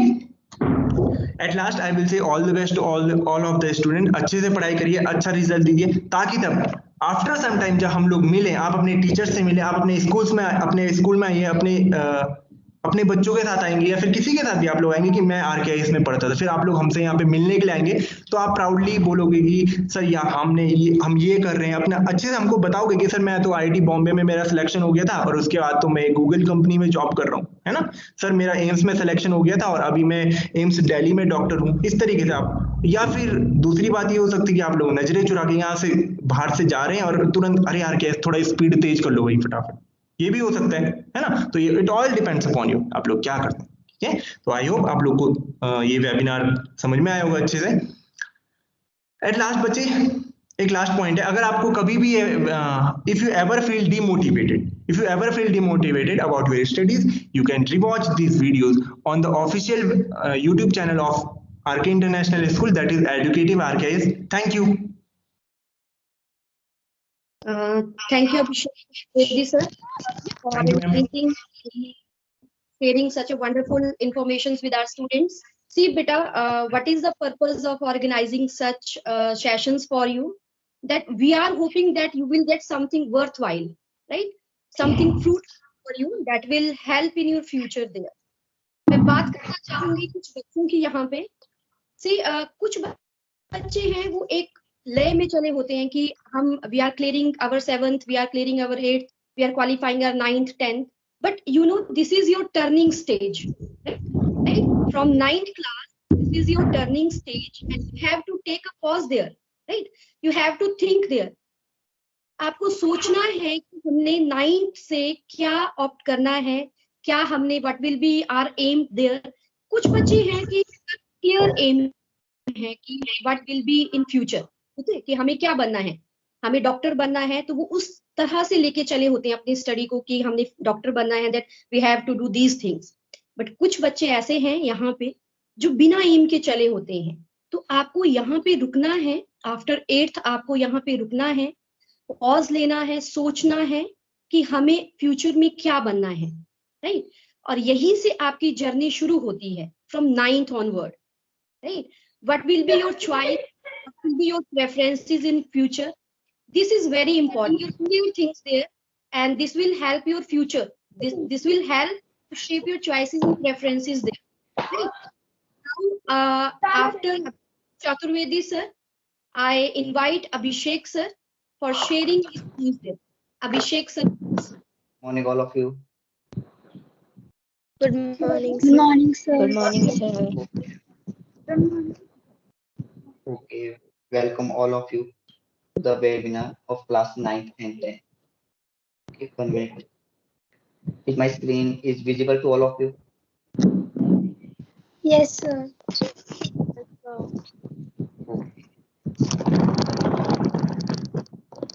Okay. बच्चे अभी अभिषेक चतुर्वेदी सर ने बिल्कुल बहुत अच्छे तरह से आपको बताया कि आपने प्रिपरेशन कैसे की, एग्जामिनेशन में आपने प्रिपरेशन कैसे करनी है। ठीक है, ये केवल आपके पास +1 या +2 के लिए नहीं था, जो भी स्टूडेंट 9th और क्लास 10 ये क्लासेस के हैं उनके लिए भी आपके पास सेम वैसे ही आपने प्रिपरेशन करनी है जैसे आप 11 या +2 के एग्जामिनेशन के लिए कर रहे हो। ठीक है बच्चे, उससे पहले आपके लिए एक इम्पोर्टेंट है कि आपने ऐसा नहीं सोचना है कि आपने ओनली एग्जामिनेशन के पॉइंट ऑफ व्यू से स्टडी, ठीक है। आपने ऐसा नहीं सोचना है कि आप स्टडी करनी है कि आपने आगे कॉम्पिटिटिव एग्जाम भी देने हैं, ठीक है। जो आपके +2 के बाद कॉम्पिटिटिव एग्जाम है वो भी आपने देने हैं। अगर बच्चे आप कॉम्पिटिटिव एग्जाम के पॉइंट ऑफ व्यू से स्टडी करोगे, ठीक है, तो आपके पास जो एग्जामिनेशन है, आपकी बोर्ड एग्जामिनेशन है, वो आपके लिए इजी हो जाएगी। अगर आप केवल एग्जाम पास करने के लिए कि मैंने थोड़ा सा टॉपिक पढ़ा, मैं केवल इसको पढ़ के एग्जाम पास कर लूंगा, तब बच्चे आप अपना जो आपके एग्जामिनेशन है, कॉम्पिटिटिव एग्जामिनेशन है, उनको बच्चे आप क्लियर नहीं कर पाओगे। इसलिए आपने जो स्टडी करनी है वो कॉम्पिटिटिव एग्जामिनेशन के व्यू से करनी है कि जो भी मेरे पास टॉपिक है, चाहे वो 9th क्लास में टॉपिक है या 10th क्लास में टॉपिक है, क्योंकि जो 9th और 10th क्लास के टॉपिक हैं वो ही बच्चे आपको +1 और +2 क्लास में होंगे। 9th और 10th में आपके पास बेसिक हैं, उनके जो आपके पास बेसिक कंसेप्ट है, और जो आपके पास +1 और +2 में होंगे वो थोड़े ब्रॉडली हो जाएंगे, ठीक है, वो उनको इलेबोरेट किया होगा। इसलिए आपने जो 9th और 10th के टॉपिक हैं उनको बच्चे बिल्कुल ठीक ढंग से क्लियर करना है। अभी 12 सितंबर को आपको पता है नीट का एग्जामिनेशन है, उसमें 9th और 10th क्लास से लगभग बच्चे 3 to 4 क्वेश्चन जो 9th और 10th क्लास की केमिस्ट्री में है वो पूछे थे। तो 3 to 4 क्वेश्चन का मीनिंग है आपके पास दैट इज 12 to 16 मार्क्स, ठीक है, 12 और 16 मार्क्स आपके पास। तो ये जो 12 और 16 मार्क्स है ये काफी ज्यादा इंपॉर्टेंट रोल प्ले करते हैं। इसलिए आपने जो स्टडी करनी है वो आपने इस पॉइंट ऑफ व्यू से करनी है कि आगे मैंने क्या करना है, +1 +2 के बाद मैंने कोई भी कॉम्पिटिटिव एग्जाम देना है।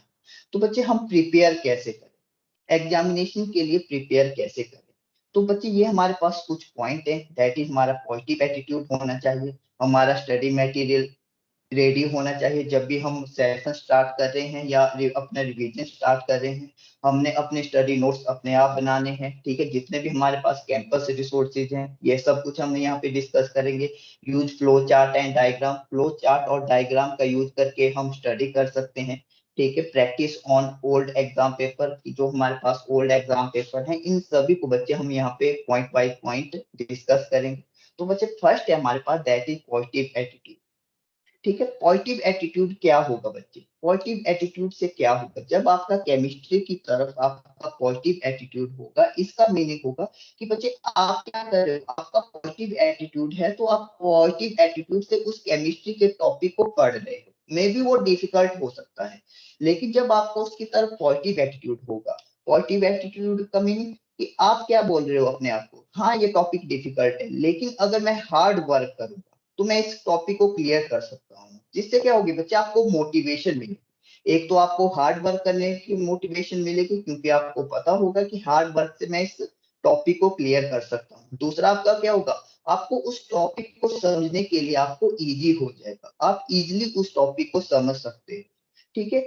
एग्जामिनेशन का बच्चे हम सबको फियर होता है, ठीक है। जब हमारी एग्जामिनेशन आने लगती है तो हम सबको उसका स्ट्रेस होता है, फियर होता है। तो उस टाइम आपने क्या कहना है कि नो फियर फॉर मी, ठीक है। जैसे आप अभी आपके टर्म 1 की एग्जामिनेशन, तो बच्चे आपको क्या बोलना है कि एग्जामिनेशन का मुझे कोई फियर नहीं है। ये क्या है कि जितना मैंने नॉलेज गेन की, जितना मैंने अपना टॉपिक क्लियर किया, उसका एक टेस्ट है। मे भी हो सकता है उसमें अभी आपके पास कमी हो, ठीक है, मे भी उसमें अभी आपके पास कमी रह गई हो, आपके मार्क्स कम आए। तो आपने जो टर्म 2 की एग्जामिनेशन है जो आपकी मार्च और अप्रैल में होगी, उसके लिए आपने बच्चे और ज्यादा मेहनत करनी है, जिससे आपके अच्छे मार्क्स आ जाए, ठीक है। अगर आपके में भी हो सकता है 9th में आपके केमिस्ट्री में मार्क्स कम आए, तो आपको 10th में पता होगा कि 9th में मुझे केमिस्ट्री में मार्क्स कम आए थे, इसका मीनिंग है कि केमिस्ट्री मेरी वीक है। तो केमिस्ट्री मेरी वीक है, तो केमिस्ट्री की वीकनेस को मैं कैसे दूर कर सकता हूँ या कैसे दूर कर सकती हूँ, इसके लिए मुझे ज्यादा मेहनत करनी पड़ेगी। मुझे और कौन कौन से वर्क करने चाहिए जिससे मेरी केमिस्ट्री क्या हो, अच्छी तरह से और ज्यादा क्लियर होती रहे। ऑर्गेनाइजेशन ऑफ स्टडी मटेरियल सबसे इंपॉर्टेंट पार्ट, कि बच्चे देखिए हम क्या करते हैं कि जब भी, जैसे सर ने बताया कि हम किसी और से नोट्स मांगते हैं या टीचर से नोट्स मांगते हैं या किसी और से नोट्स मांगते हैं। बच्चे ये हम क्यों मांगते हैं? क्योंकि जब हमारा टॉपिक चैप्टर 1 खत्म हो जाता है, तो हमें क्या लगता है कि हमारे पास तो कुछ है नहीं, हमारा चैप्टर कंप्लीट हो गया, हमें कुछ आता नहीं, या अगर हमारे पास कुछ टॉपिक हमारे क्लियर नहीं हुए हैं, तो हमें उन टॉपिक को क्लियर करने के लिए नोट्स चाहिए। तो बच्चे जब टीचर आपको हर दिन पढ़ाता है, तो आपको पता है 1 और 2 टॉपिक हमारे क्लास में कंप्लीट होते हैं। तो उन 1 और 2 टॉपिक को जब आप घर में पढ़ना स्टार्ट करोगे, तो मे बी वो आपके पास इजी हो, आपको इजी लगे, तो आप क्या कर सकते हैं, उनके नोट्स नहीं बना सकते हो। लेकिन अगर आपको क्या लगे वो टॉपिक आपको डिफिकल्ट है, तो बच्चे आपने क्या करना है, उन टॉपिक्स के आपने नोट्स बनाना स्टार्ट कर देना है, लेकिन अपने अपने का, ठीक है। तो उससे क्या होगा आपके पास कि जो आपके पास टॉपिक डिफिकल्ट होंगे, एक बार टीचर ने पढ़ाया, दूसरी बार आपने नोट्स बनाए, 2 और 3 डेज के बाद उन नोट्स को चेक कीजिए, एक बार फिर से उन जो आपका टॉपिक है उसे पढ़िए। उससे उससे क्या होगा कि आपके जो टॉपिक हैं बच्चे वो क्लियर हो जाए, ठीक है। आपने बच्चे, आप सभी की कॉपीज के पीछे, सबके कॉपीज के पीछे टाइम टेबल बने होंगे या आपकी वॉल के ऊपर टाइम टेबल लगा होगा। वो टाइम टेबल हर वीक चेंज होता रहता है। क्यों? क्योंकि बच्चे आपने अपना टाइम टेबल इतना रिजिड बना दिया है, ठीक है, इतना आपने हर टाइम हर मिनट का आपने हिसाब लगा दिया है, जिससे क्या होता है कि वो टाइम टेबल बच्चे आप फॉलो नहीं कर पाते, इसलिए आपको नेक्स्ट टाइम टेबल की रिक्वायरमेंट होती है, ठीक है। आपका टाइम टेबल ही चेंज होता रहता है, जिससे क्या होगा कि बच्चे जो आपकी स्टडी है, आपका वीक या आपका मंथ बच्चे डिस्ट्रॉय हो जाता है। लेकिन बच्चे जो आपने टाइम टेबल बनाना हो वो फ्लेक्सिबल हो सकता है। मींस कि अगर आप 1 आवर केमिस्ट्री के लिए दे रहे हो, तो वहां पे 45 मिनट्स केमिस्ट्री के लिए हो सकती है। लेकिन बच्चे वो रियलिस्टिक होना चाहिए। रियलिस्टिक का क्या मीनिंग है कि आपने डेली उसे फॉलो करना है। ऐसा नहीं है कि आपने एक दिन तो आपने उसे अच्छी तरह से फॉलो कर लिया, लेकिन बाद में आपने क्या किया कि आप हर दिन के साथ उसको फॉलो करना आपने छोड़ दिया, ठीक है। Pick a study method that works for you, ठीक है। आपने वो स्टडी मेथड बच्चे पिक करना है जो आपके लिए वर्क करता हो सकता है आपका कोई फ्रेंड 30 मिनट्स में क्या कर ले, किसी टॉपिक को क्लियर कर, हो सकता है आपको उस टॉपिक को क्लियर करने में 1 आवर लगे, ठीक है। तो बच्चे आपने क्या करना है, 30 मिनट आपने अपनी, जो आपको पता है आपकी स्पीड धीरे धीरे पढ़ने के लिए है, तो आपने उसी स्पीड से पढ़ना है। लेकिन अगर आपकी स्पीड धीरे है, तो बच्चे आपका जो प्रिपरेशन फॉर एग्जामिनेशन है वो काफी जल्दी स्टार्ट होना चाहिए। ऐसा ना हो कि आपकी पेस इतनी कम हो कि आपका टॉपिक रिवीजन करने के लिए रह जाए, एग्जामिनेशन आ जाए, आपका पेपर आ जाए, लेकिन आपने अभी तक रिवीजन ना किया हो। इसलिए अगर आपका प्रोसेस, अगर आपकी जो स्टडी स्पीड है वो कम है, पेस आपकी कम है, तो आपने काफी जल्दी, मे बी दिसंबर से ही अपने एग्जामिनेशन के लिए प्रिपेयर करना स्टार्ट कर देना है। क्यों? क्योंकि अगर आप एक बार रिवीजन कर लोगे, आपको पता लगेगा कि आपके कौन कौन से टॉपिक में आपको डिफिकल्टी आ रही है। तो उन टॉपिक्स को क्लियर करने के लिए बच्चे आपके पास टाइम बचेगा। आप अपने टीचर्स से, आप अपने रिलेटिव्स की हेल्प ले सकते हो, आप डिफरेंट टाइप ऑफ मेथड्स की हेल्प ले सकते हो उन टॉपिक्स को क्लियर करने के लिए। लेकिन अगर आप अपना रिवीजन लेट स्टार्ट करोगे, एक तो आपकी स्पीड कम है, आप अपना रिवीजन लेट स्टार्ट कर रहे हो, तो उससे क्या होगा आपके पास कि आपको जो आपके डाउट आएंगे, उन डाउट्स को क्लियर करने के लिए बच्चे आपके पास टाइम नहीं बचेगा। कौन कौन सी बुक्स हमें रीड करनी चाहिए? तो बच्चे सबसे इंपॉर्टेंट है दैट इज एनसीईआरटी। जो भी एनसीईआरटी की बुक्स है, चाहे वो कम्पिटिटिव एग्जाम के लिए या आपके पास जो आपके मार्च में क्लासेस एंड के बाद जो आपके एग्जामिनेशन होती हैं, उनके लिए बच्चे जो आपके पास एनसीईआरटी की बुक्स हैं वो काफी इंपॉर्टेंट रोल प्ले करती हैं। एनसीईआरटी एग्जाम्पलर, जितने भी एनसीईआरटी बुक्स में एग्जाम्पल होते हैं उनको आप सॉल्व कीजिए। जो आपकी पियर्सन की बुक है, जो आप हम स्कूल में पढ़ाते हैं या हम पढ़ते हैं, पियर्सन की book science study material for class 10th और 9th, जो डिफरेंट साइंस स्टडी मटेरियल हैं जो हमारी लाइब्रेरी में काफी हैं, ठीक है, उनको आप अप्रोच कर सकते हो। जो एग्जाम आइडिया है, एग्जाम आइडिया जो आपके पास बुक्स आती हैं उनमें क्या होगा कि जो प्रीवियस ईयर के क्वेश्चन पेपर होंगे या आपके पास क्या होंगे, मॉडल टेस्ट पेपर होंगे, उनसे बच्चे आपको एक क्लियर आइडिया मिल जाएगा कि इस टॉपिक के ऊपर कैसा क्वेश्चन पूछा जाता है। टॉपिक तो हमें सबको आते हैं, कोई भी टॉपिक है वो हमें आता है, लेकिन उस टॉपिक के ऊपर जो क्वेश्चन होगा वो एग्जामिनर किस वे से पूछेगा वो आपको कहाँ पे पता लगेगा। जो भी आपके पास डिफरेंट स्टडी मटेरियल होते हैं, जैसे एग्जाम आइडिया है, वहां पे आप उन्हें फॉलो कर सकते हैं। अदर रिसोर्सेज में बच्चे आपके पास आ गया दैट की यूट्यूब के ऊपर आपके पास प्रीवियस ईयर क्वेश्चन पेपर होते हैं, उनको आप सॉल्व कर सकते हो। या आपके पास जैसे टेलीग्राम एप्स हैं, वहां पे आपके पास काफी ज्यादा क्वेश्चन पूछे जाते हैं, ठीक है, उनको आप अप्रोच कर सकते हो। तो इस वे से बच्चे आप क्या कर सकते हो, अपनी जो एग्जामिनेशन है उसके लिए बच्चे आप प्रिपरेशन कर सकते हो। क्योंकि उसके बाद है बच्चे हमारे पास that is take advantages of school resources, ठीक है। बच्चे ये जो हमारे पास रिसोर्सेज हैं, सबसे इंपॉर्टेंट स्कूल जो हमारे पास रिसोर्सेज हैं इनको हम नेग्लेक्ट करते हैं। फर्स्ट है बच्चे आपके पास लाइब्रेरी। आपको पता है हमारे पास हमने पियर्सन की बुक आपको लगाई है, मे बी पियर्सन की बुक में कोई टॉपिक आपको क्लियर नहीं हो रहा। जब भी आपको टाइम लग रहा है, ठीक है, आप लाइब्रेरी विजिट कीजिए, वहां पे आपके पास 7 to 8 ऑथर्स की बुक पड़ी है, ठीक है, डिफरेंट ऑथर्स की आपको आपके पास बुक्स है। आप उन बुक्स को अप्रोच कीजिए। हो सकता है कि उन बुक्स में आपके पास वो टॉपिक क्लियरली आपको समझ आ जाए, या फिर आप क्या कर सकते हैं, टीचर आपके पता है कि हर सब्जेक्ट के हमारे स्कूल में 3 to 4 टीचर्स, मे भी हो सकता है किसी टीचर आपको समझ नहीं आया तो आप किसी दूसरे टीचर को अप्रोच कर लीजिए कि सर मुझे ये टॉपिक समझ नहीं आ रहा है, प्लीज मुझे बता दीजिए, ठीक है। तो बच्चे उससे क्या होगा कि जो भी आपके पास आपके टीचर्स होंगे वो आपको हो सकता है किसी और मेथड से और वे से आपको उस टॉपिक को क्लियर करवा दें, जिससे क्या होगा कि आपको उस टॉपिक को क्लियर करने के लिए हेल्प हो। बच्चे अभी आपको पता है हमारी ऑनलाइन स्टडी चली, तो बच्चे आपने क्या करना है, कभी भी कोई भी क्लास लीव नहीं करनी या आपने कोई भी क्लास बंक नहीं करनी। क्यों नहीं करनी है, क्योंकि बच्चे टीचर आपको पढ़ा रहा है, ठीक है, हो सकता है आपको वहां पे जो 100% समझ नहीं आए, ओनली 50% समझ आए। आप घर में पढ़ोगे तो घर में जो 50% रहेगा वो आपको समझ आ जाएगा, तो 30 मिनट में आपका टॉपिक क्लियर हो जाएगा। अगर आपने बच्चे वो क्लास मिस की होगी तो बच्चे उसी टॉपिक को क्लियर करने के लिए आपको 2 आवर और 3 आवर का टाइम लग सकता है।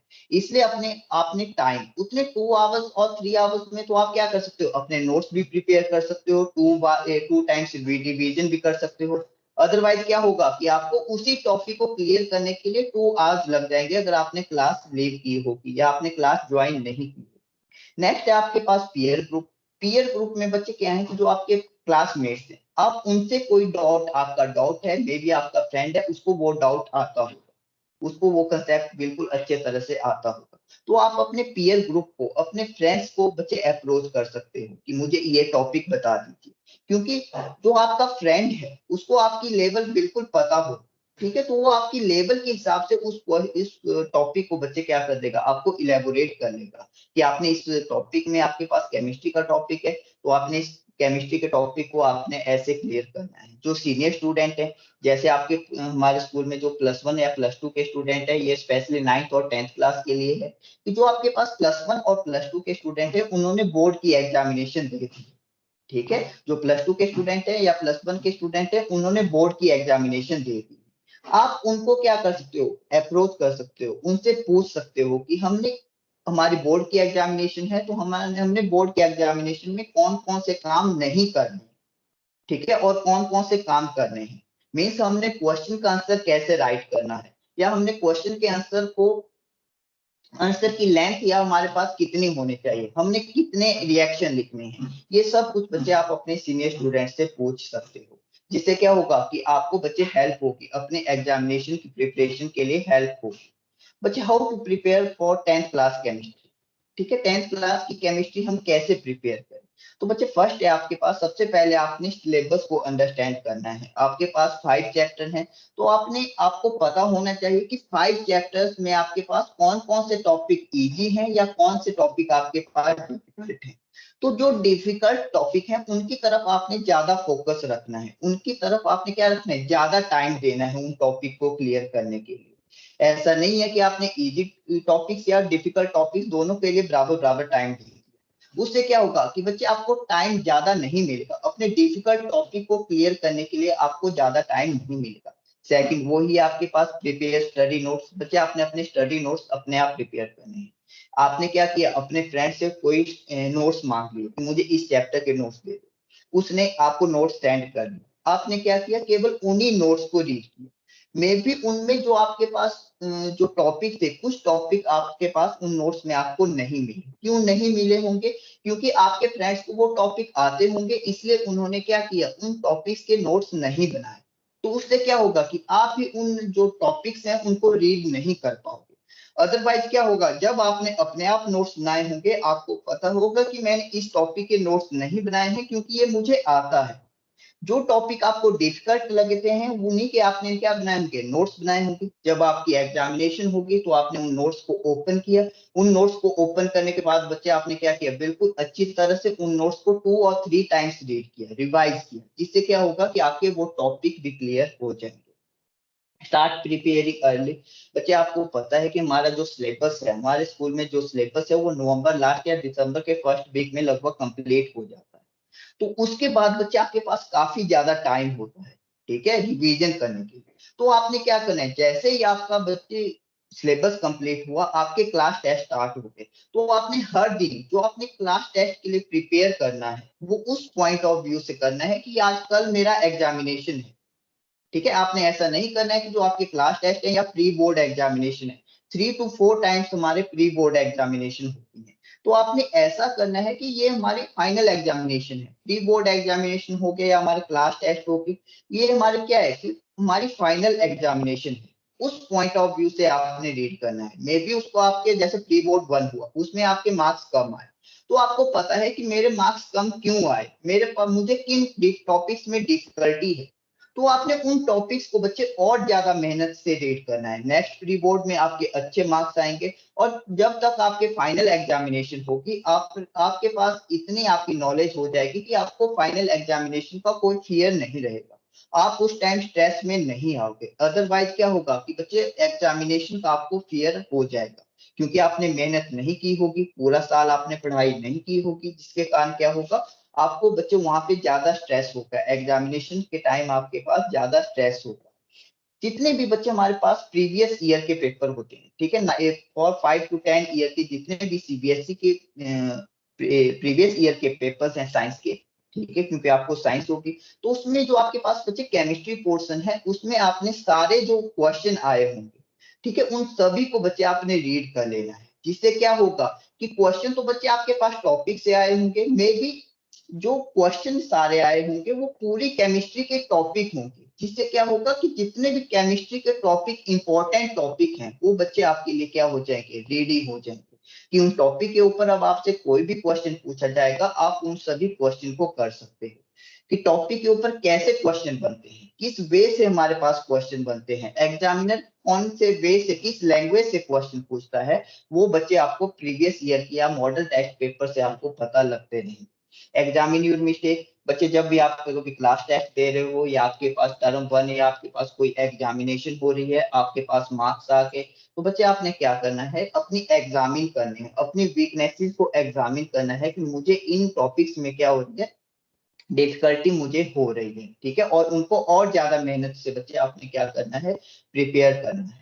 Topic of chemistry you carefully read. ठीक है, कौन कौन से टॉपिक है केमिस्ट्री 10th में जो आपने केयरफुली रीड करने हैं? तो बच्चे जो आपका फर्स्ट चैप्टर है that is chemical reaction and equation, तो उसमें जो बच्चे जितने भी आपके पास टाइप्स ऑफ केमिकल रिएक्शन है, चाहे वो कॉम्बिनेशन रिएक्शन हो गया, डिस्प्लेसमेंट रिएक्शन हो गया, डिकम्पोजिशन रिएक्शन हो गया, बच्चे वो आपने बिल्कुल सही ढंग से विद हेल्प ऑफ 2 और 3 एग्जाम्पल ठीक है, 2 और 3 केमिकल रिएक्शन आपने उनको कंप्लीट करना है। क्यों बच्चे? क्योंकि जब आपके पास 2 और 3 एग्जांपल या 2 और 3 आपको केमिकल रिएक्शन आते होंगे तो आप उनको उनमें से कोई एक या दो आप क्या कर दोगे, एग्जाम में लिख दोगे, जिससे क्या होगा कि आपको उस टाइम फियर नहीं होगा कि अभी तो मैंने केवल डेफिनेशन रीड की है, अभी तो मुझे केमिकल रिएक्शन भी रीड करने पड़ेंगे। हम मैंने ये केमिकल रिएक्शन है मेरे पास, इनको मैं बैलेंस कैसे करूंगा। लेकिन अगर आपने पहले से मेहनत की होगी, पहले से आपने प्रैक्टिस की होगी, 2 और 3 एग्जांपल आपको पहले से आते होंगे, तो बच्चे उस टाइम आपके लिए कोई फियर नहीं रहेगा। ठीक है, जो भी आपके पास सेकंड चैप्टर में जो भी आपके पास एसिड बेस और साल्ट है आपके पास सेकंड चैप्टर, तो एसिड बेस और साल्ट में बच्चे जो भी आपके पास एसिड क्या करते हैं, बेस में बेस की प्रॉपर्टीज क्या होती हैं, साल्ट के कॉमन नेम जैसे सोडियम क्लोराइड है या आपके पास कैल्शियम कार्बोनेट है, आपके पास बेकिंग पाउडर है, आपके पास वॉशिंग सोडा है। ठीक है, इनके जो केमिकल नेम, इनकी जो प्रॉपर्टीज हैं, इनको हम मैन्युफैक्चर कैसे कर सकते हैं, ये सब बच्चे आपको क्लियर होना चाहिए।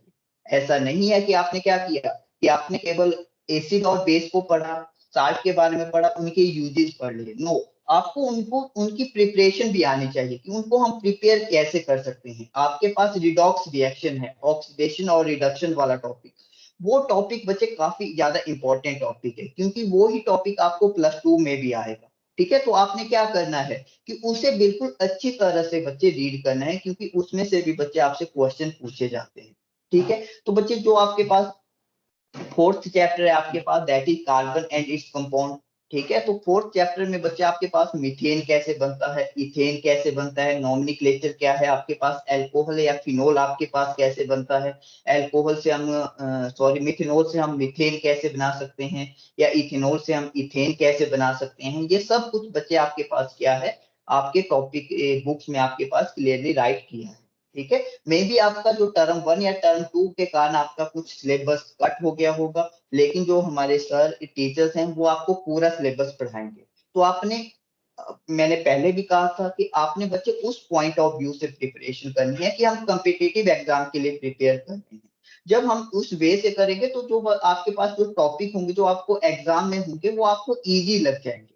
इसलिए बच्चों वो आपने सारे टॉपिक पढ़ने हैं। जब आपकी एग्जामिनेशन होगी, जब आप लास्ट टाइम रिवीजन कर रहे होंगे, तो उस टाइम आप उन टॉपिक को छोड़ सकते हो, क्योंकि वो टॉपिक में से आपको एग्जामिनेशन में नहीं आएगा। अदरवाइज आपने वो सारे टॉपिक बिल्कुल सही ढंग से क्लियर करना। ठीक है, आपको सोप एंड डिटर्जेंट का आपके पास क्लीनिंग एक्शन है, क्वेश्चन यहाँ से भी आता है। ठीक है, तो आपने बच्चे उसे भी बिल्कुल ठीक ढंग से पढ़ना है कि मिसेल्स आपने मे बी अभी आपके पास ये टॉपिक आप पहुंचे नहीं होंगे, तो आपने मिसेल्स आपके पास कैसे फॉर्मेशन होती है, सोप और आपके पास डिटर्जेंट हम कैसे बना सकते हैं, ये सारा बच्चे आपने रीड करना है। फिफ्थ चैप्टर है आपके पास बच्चे periodicity, that is inorganic chemistry का आपके पास चैप्टर है कि जो भी आपके पास पीरियोडिक टेबल है, पीरियोडिक टेबल में हमने एलिमेंट को कैसे अरेंज किया है, जो ग्रुप 1 और 2 है उन्हें हम कौन से मेटल कहते हैं, या हमारे पास जो ग्रुप 17 और 18 है उनमें आपके पास कौन कौन से एलिमेंट प्रेजेंट होते हैं, जो आपके पास एटॉमिक साइज है या आपके पास different properties of element, that is atomic size हो गया, वैलेंसी हो गई, उनको हम कैसे रिवाइज कर सकते हैं। हमारे पास जो ग्रुप 1 और ग्रुप 2 के एलिमेंट्स हैं उन्हें हम कैसे लर्न कर सकते हैं, किस मेथड से लर्न कर सकते हैं। आपने यूट्यूब या आपके पास किसी और चैनल से आपने देखा होगा कि जो ग्रुप 1 के एलिमेंट है उनको हम कैसे रिवाइज करते हैं, दैट इज हेलिना की रब से फरियाद। उससे क्या होगा, हेलिना की रब से फरियाद से बच्चे आपके पास जितने भी आपके पास एलिमेंट है ग्रुप 1 में वो सब कुछ आपको क्या हो जाएंगे, क्लियर हो जाएंगे।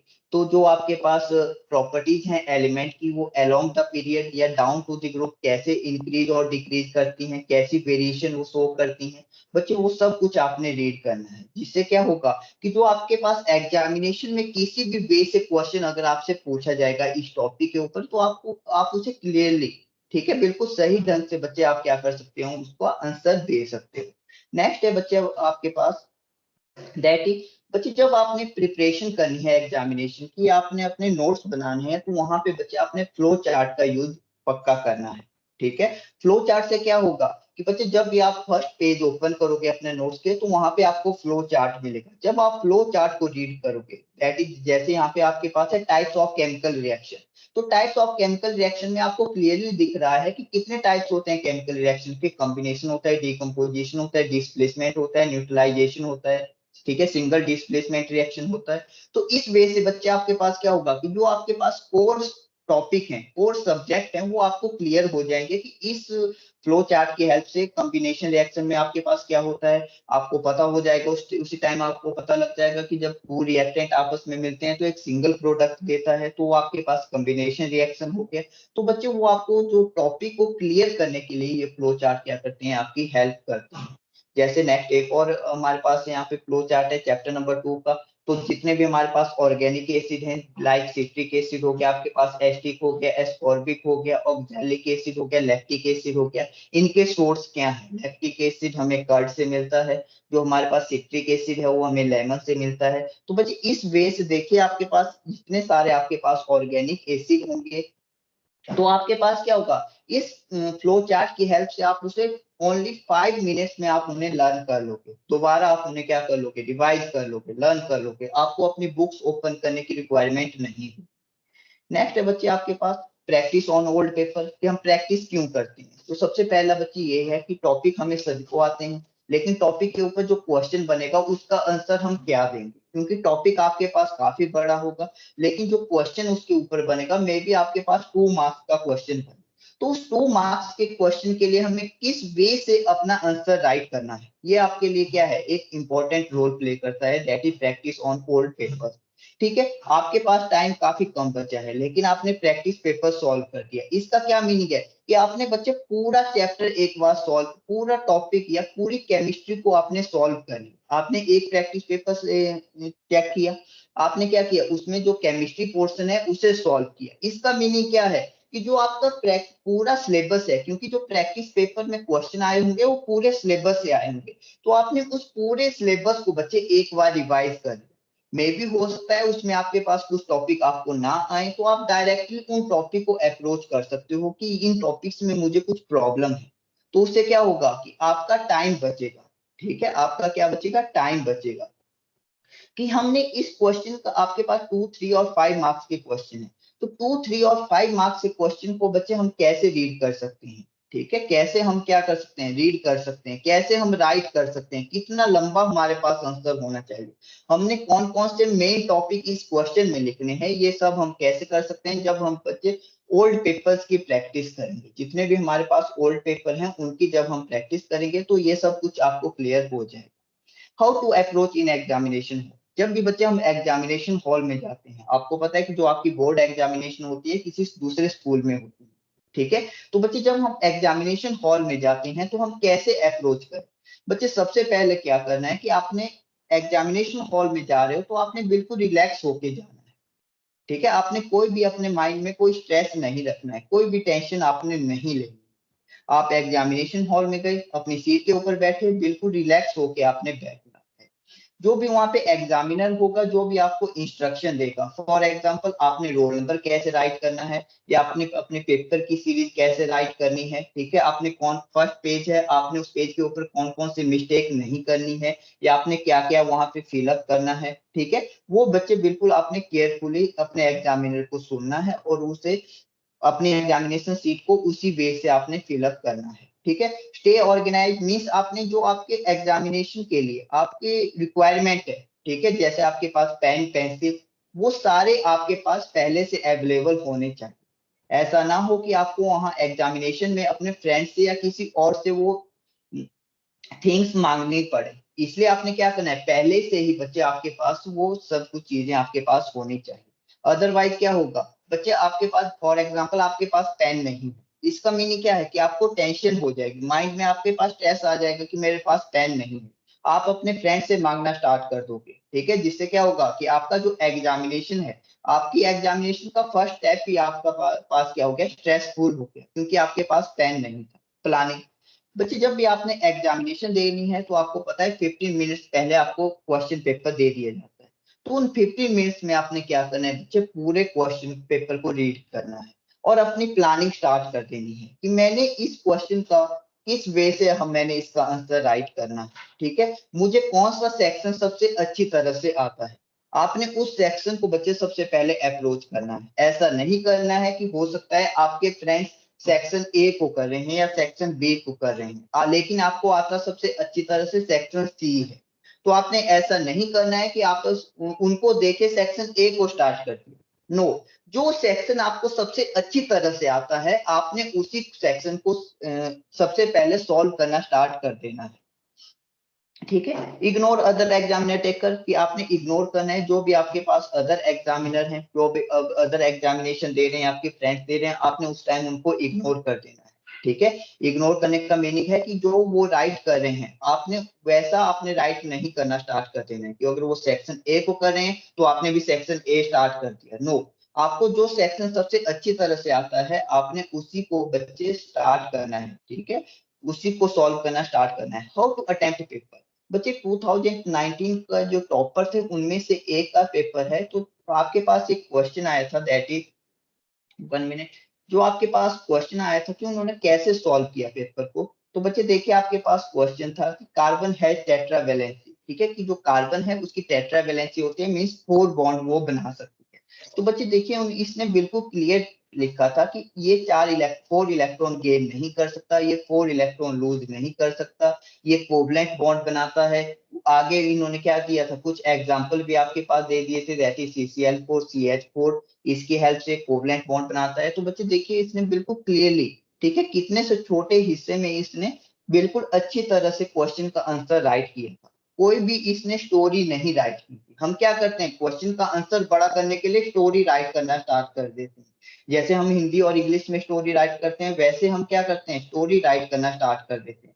जिससे क्या होगा कि बच्चा हमारे क्वेश्चन की लेंथ तो इंक्रीज हो जाएगी, लेकिन जो हमारे पास मेन टॉपिक है वो कहीं गुम हो जाएंगे। उस स्टोरी के अंदर जो हमारे पास मेन पॉइंट है वो कहीं गुम हो जाएंगे। लेकिन देखिए यहाँ पे बच्चे इसने बिल्कुल ठीक ढंग से कि ये 4 इलेक्ट्रॉन क्यों गेन नहीं कर सकता, 4 इलेक्ट्रॉन क्यों लूज नहीं कर सकता, कोवलेंट बॉन्ड ये कैसे बनाते हैं, बिल्कुल ठीक ढंग से इसने यहाँ पे शो किया है। सेकंड था बच्चे उनके पास क्वेश्चन की जो आपके पास फर्स्ट ग्रुप है, फर्स्ट ग्रुप के बारे में क्वेश्चन पूछा था कि फर्स्ट ग्रुप में आपके पास कौन कौन से एलिमेंट प्रेजेंट होते हैं। तो बच्चे यहाँ पे अल्कली मेटल्स में इन्होंने हाइड्रोजन लिख दिया था, लेकिन हाइड्रोजन आपके पास नॉन मेटल है। ठीक है, इस बात को हमेशा ध्यान में रखना, कई बार क्वेश्चन पूछ लेते हैं कि फर्स्ट ग्रुप में आप सभी को हम पढ़ते हैं कि ग्रुप 1 में जितने भी आपके पास एलिमेंट हैं वो आपके पास सारे मेटल हैं। लेकिन बच्चे ऐसा नहीं है कि जो ग्रुप 1 का जो फर्स्ट एलिमेंट है दैट इज हाइड्रोजन, हाइड्रोजन आपके पास नॉन मेटल है। ठीक है, तो बच्चे इसी वे से मैं आपको जो रिवाइज करने के लिए, लर्न करने के लिए, एलिमेंट के बारे में लर्न करने के लिए बता रहा था। हाइड्रोजन से हे हो गया, लिथियम से आपके पास ली हो गया, सोडियम से आपके पास ना हो गया। तो इसी वे से बच्चे हेलिना की रब से फरियाद, इसी वे से बच्चे आप इनको लर्न कर सकते हो। काफी अच्छे तरह से वैलेंसी लिखा है कि जब हम down to the group move करते हैं तो जो वैलेंसी होती है वो आपके पास मोनोवैलेंट रहती है, मींस आपके पास जो ग्रुप 1 के एलिमेंट है उनकी वैलेंसी 1 रहती है। ये बिल्कुल अच्छी तरह से बच्चे जो शो किया है, एग्जामिनर ने चेक किया होगा, बिल्कुल सही लिखा है तो उनको पूरे मार्क्स दिए होंगे। ठीक है, नेक्स्ट है बच्चे हमारे पास that is syllabus for chemistry. ठीक है, फॉर टर्म 1 एंड टर्म 2, ठीक है, फॉर 10th क्लास। बच्चे टर्म 1 में आपको चैप्टर नंबर 1, 2 और 3 आएंगे। ठीक है, that is chemical reaction and equation, acid base and salt and metal and non metal, ये आपको क्वेश्चन आएंगे। ठीक है, ये मेनली आपको बच्चे 16 मार्क्स, ठीक है, जो आपका सेक्शन टर्म 1 में केमिस्ट्री आपको 16 मार्क्स की आएगी, और टर्म 2 में बच्चे आपको चैप्टर आएंगे that is carbon and its compound and periodic classification of element. ठीक है, जो आपका 4th और 5th चैप्टर है, ये 2 आपको टर्म 2 में आपके पास आएंगे। ठीक है, तो यहाँ पे बच्चे कुछ टॉपिक हैं जो आपके पास टर्म 1 एंड टर्म 2 में कवर किए हैं। इनमें कुछ टॉपिक आपके पास बच्चे उन्होंने रिमूव कर दिए हैं, जो टर्म 1 या टर्म 2 से कुछ टॉपिक जो आपकी बुक्स में है उनको रिमूव कर दिया है। तो यहाँ से बच्चे आप कर सकते हैं कि टर्म 1 और टर्म 2 से आपको कौन से और टॉपिक आएंगे। जैसे टर्म 1 है तो टर्म 1 में बच्चे केमिस्ट्री पोर्शन आपको 16 मार्क्स का आएगा। ठीक है, जो आपको बायो एंड फिजिक्स जो आपको 10 और 14 मार्क्स के आएंगे। टर्म 2 में बच्चे टर्म 2 में बच्चे आपको केमिस्ट्री 10 मार्क्स की आएगी। ठीक है, तो आपको 4th और 5th चैप्टर से मींस आपको 10 मार्क्स की टर्म 2 में आएगी। यहाँ से बच्चे आप देख सकते हो कि आपके पास जो टर्म 1 में आपके पास जो चैप्टर नंबर 1, 2, 3 है उनमें से कौन से टॉपिक उन्होंने छोड़ दिए हैं, रिमूव कर दिए हैं, तो उन टॉपिक को बच्चे आप, लेकिन कब, लेकिन जब आपकी एग्जामिनेशन स्टार्ट होगी उसी टाइम बच्चे आप इनको पढ़ना छोड़ सकते हो। अदरवाइज ये सारे टॉपिक बच्चे आपने क्या करने हैं, रीड करने हैं। जब एग्जामिनेशन होगी, लास्ट टाइम आप रिवाइज कर रहे होगे, तो आप इन टॉपिक को नेग्लेक्ट कर सकते हो, लेकिन बाद में बच्चे आपने सारे टॉपिक रिवाइज करने, पहले आपने सारे टॉपिक रिवाइज करने। ठीक है, 9th क्लास के लिए बच्चे, जो आपका 9th क्लास है उसमें टर्म 1 में आपके पास chapter number 1 and 2, that is matter in our surrounding and is matter around us pure. ठीक है, ये 2 चैप्टर आपको आएंगे। सेकंड टर्म में बच्चे आपको 3rd और 4th चैप्टर आएगा। ठीक है, ये सारे एमसीक्यू बेस्ड होंगे, लेकिन जो 9th क्लास के लिए है सीबीएसई ने स्कूल के ऊपर छोड़ दिया है कि आप किस वे से एग्जामिनेशन लेना चाहते हो। अगर आप एमसीक्यू बेस से लेना चाहते हो तो आप एमसीक्यू बेस से ले सकते हो, अगर आप सब्जेक्टिव लेना चाहते हो तो आप सब्जेक्टिव भी ले सकते हो। इसलिए जो आपके पास टोटल मार्क्स हैं टर्म 1 में, वहां पे आपके पास 40 मार्क्स का पेपर होगा, उसमें आपके पास केमिस्ट्री के 16 मार्क्स होंगे। सेक्शन ए में बच्चे आपके पास 24 क्वेश्चन होंगे, उनमें से बच्चे आपने 20 क्वेश्चन अटेम्प्ट करने हैं। उन 24 क्वेश्चन में आपके पास 10 क्वेश्चन आपके पास केमिस्ट्री के दिए होंगे। सेक्शन बी है, आपके पास 24 क्वेश्चन आएंगे, उनमें भी आपने 20 क्वेश्चन ही अटेम्प्ट करने हैं। 6 क्वेश्चन बच्चे आपके पास केमिस्ट्री पोर्शन से दिए होंगे। सेक्शन सी है, आपके पास 12 क्वेश्चन है। ठीक है, आपने 10 क्वेश्चन अटेम्प्ट करने हैं, उनमें से बच्चे आपके पास 4 क्वेश्चन केमिस्ट्री के होंगे। ठीक है, तो ऐसे ही बच्चे आपने क्या करना है, जो आपकी केमिस्ट्री है वो आपके पास टोटल 16 मार्क्स की होगी। ठीक है, नेक्स्ट है बच्चे relax your mind and improve concentration. जब हमारी एग्जामिनेशन होती है तो बच्चे हमारे पास वो दिन हमारे पास काफी स्ट्रेसफुल डेज होते हैं। ठीक है, तो उस टाइम बच्चे हम अपने माइंड को कैसे रिलैक्स कर सकते हैं और अपनी कंसंट्रेशन को कैसे इंप्रूव कर सकते हैं। ठीक है, तो बच्चे उसमें आपके पास क्या है कि जब भी बच्चे आप क्या कर रहे हो, पढ़ाई कर रहे हो, जिस भी रूम में आप पढ़ाई कर रहे हो, ठीक है, वहां पे बच्चे जो एटमॉस्फेयर है वहां पे बच्चे बिल्कुल पहले तो सफाई होनी चाहिए। क्यों? क्योंकि जब हमारे पास वहां पे क्लीन होगा, हमारा रूम क्लीन होगा, तो हमारा जो माइंड है पहले ही बच्चे क्या होगा, स्ट्रेस में नहीं आएगा। अदरवाइज क्या होगा, अगर हम अपने रूम में गंदगी देखेंगे तो हमारे माइंड में फर्स्ट इंप्रेशन, ठीक है, वो पड़ेगा कि इस रूम में गंदगी है तो मैं कैसे पढ़ाई कर सकती हूँ या कर सकता हूँ। ठीक है, आपने अपने पॉजिटिव सेल्फ टॉक, ठीक है, आपने अपने माइंड के अंदर कोई भी नेगेटिव थिंकिंग नहीं लानी है। ठीक है, सबसे इंपॉर्टेंट क्या होता है कि नेगेटिव थिंकिंग की, अगर मेरे मार्क्स कम आ गए तो मैं क्या करूंगा। ठीक है बच्चे, अगर आपने पहले से मेहनत की हो, ठीक है, तो आपके मार्क्स कम कभी नहीं आए। अगर आपने उस एग्जामिनेशन के टाइम ही आप मेहनत कर रहे हो, हार्ड वर्क कर रहे हो, ठीक है, तो बच्चे आप पास कर सकते हो। सभी बच्चे क्या कर सकते हैं, एग्जामिनेशन पास कर सकते हैं। इसलिए आपने क्या करनी है, नेगेटिव थिंकिंग अपने माइंड में नहीं लानी है, हमेशा पॉजिटिव थिंकिंग रखनी है। लेकिन इस बात को याद रखना बच्चे, आपने ऐसा नहीं करना है कि वन नाइट फाइट करनी है। हम करते हैं, जैसे पेपर है हमारा नेक्स्ट डे, तो उससे पिछली रात को हम पढ़ना स्टार्ट कर देते हैं, जिसे हम बोल देते हैं वन नाइट फाइट करके मैंने पास कर लिया, एग्जामिनेशन पास कर लिया। वैसा आपने नहीं करना है। ठीक है, इसलिए आपने क्या करना है, काफी पहले से मेहनत करनी है, जिससे क्या होगा कि जो आपका स्ट्रेस होगा एग्जामिनेशन के, आपके पास टाइम आपका स्ट्रेस होगा, उसे बच्चे आपके पास, उसे आप क्लियर कर सकते हो। Cut out distraction. Cut out distraction means कि आप पढ़ाई कर रहे हो, आपके पास मोबाइल है, मोबाइल की स्क्रीन ब्लिंक हुई तो आपका ध्यान उसी टाइम मोबाइल की तरफ चला जाता है कि पता नहीं किसका मैसेज आ गया हो, कौन सी नोटिफिकेशन आपके पास आ गई। आप क्या करोगे, आपका माइंड में वही बात चलती रहेगी, आप सोचोगे चलो मैं देख लेता हूँ कि किसका मैसेज आया है। आप मैसेज देखोगे, मे बी वो कंपनी का मैसेज हो, जो भी आपके पास एयरटेल जियो आपके पास कंपनी है उनका मैसेज, लेकिन आपकी जो कंसंट्रेशन थी पढ़ाई की तरफ वो बिल्कुल डिस्ट्रैक्ट हो गई होगी। या आपके पास व्हाट्सएप या फेसबुक के पास आपके पास कोई मैसेज आया होगा, आप वहां पे बातें करना स्टार्ट कर दोगे, तो जो आपकी कंसंट्रेशन थी बच्चे वो बिल्कुल डिस्ट्रैक्ट हो गई, वो मोबाइल की तरफ आपकी कंसंट्रेशन चली गई। या आपने क्या किया कि आपने कहा कि मैं काफी देर पढ़ाई कर रहा हूँ, मैं थोड़ी सी देर टीवी देख लेता हूँ, तो बच्चे जो आपकी कंसंट्रेशन पढ़ाई की तरफ थी वो टीवी की तरफ हो गई। तो क्यों, क्योंकि आपका ध्यान बच्चे अब पूरी तरह से टीवी की तरफ आपके पास आपका पूरा ध्यान है, जिससे क्या होगा कि बच्चे आपको डिस्ट्रैक्शन, आपकी जो कंसंट्रेशन थी, आपका जो ध्यान था पढ़ाई की तरफ, वो बिल्कुल चेंज होके टीवी की तरफ चला गया। तो आप क्या देखोगे कि चलो मैं हाफ एन आवर टीवी देख लेता हूँ, वो हाफ एन आवर कब 1 आवर में कंप्लीट हो जाए, कब कंप्लीट हो जाए वो आपको पता ही नहीं लगेगा। ठीक है बच्चे। उसके बाद आपको पता है कि जो हमारा ब्रेन है, ब्रेन अच्छी तरह से कब फंक्शन करता है कि जब उसको सफिशिएंट अमाउंट में आपको उसको ऑक्सीजन मिलती है।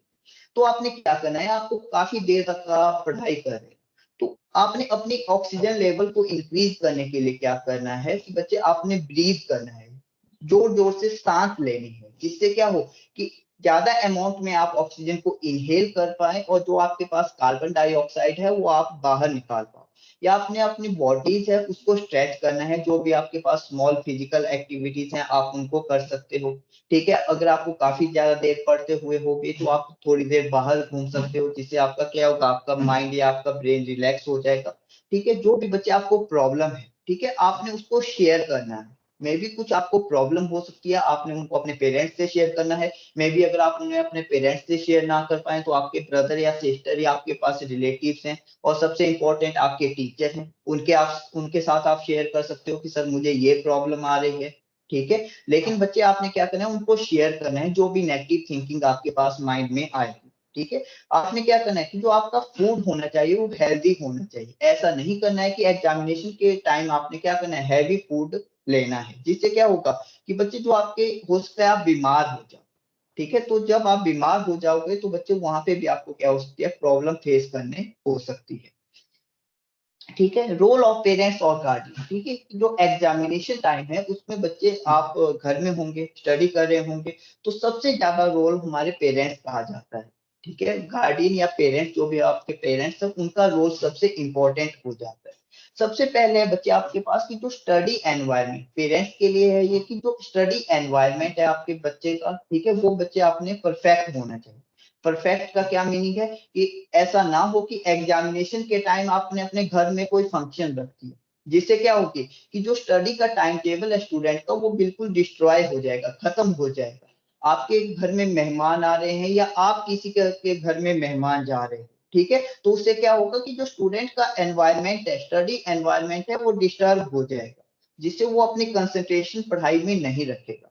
Communicate with child. ठीक है, आपने अपने बच्चे के साथ बच्चे कम्युनिकेशन रखनी है। ठीक है, पेरेंट्स के लिए कि आपने अपने बच्चे के साथ कम्युनिकेशन की, उसको कहाँ पे डिफिकल्टी आ रही है, कहीं वो ज्यादा स्ट्रेस में तो नहीं है। ठीक है, ये सब कुछ आपने अपने बच्चे के साथ रखना है। आपने एग्जामिनेशन के टाइम स्पोर्टिव चैनल का रोल प्ले करना है। ऐसा नहीं है कि आपने वहां पे नेगेटिव स्टेटमेंट देनी है। जैसे आपके मार्क्स 700 में से 690 मार्क्स आपको आने चाहिए, एग्जामिनेशन में आपको आने चाहिए। आपका जो चाइल्ड है वो पहले से क्या होगा, स्ट्रेस में होगा, तो आगे भी क्या होगा, जब उसको मार्क्स का बर्डन उसके ऊपर आ जाएगा तो वो और ज्यादा स्ट्रेस में चला जाएगा, जिसके कारण क्या होगा, उसके माइंड में नेगेटिव थिंकिंग आएगी।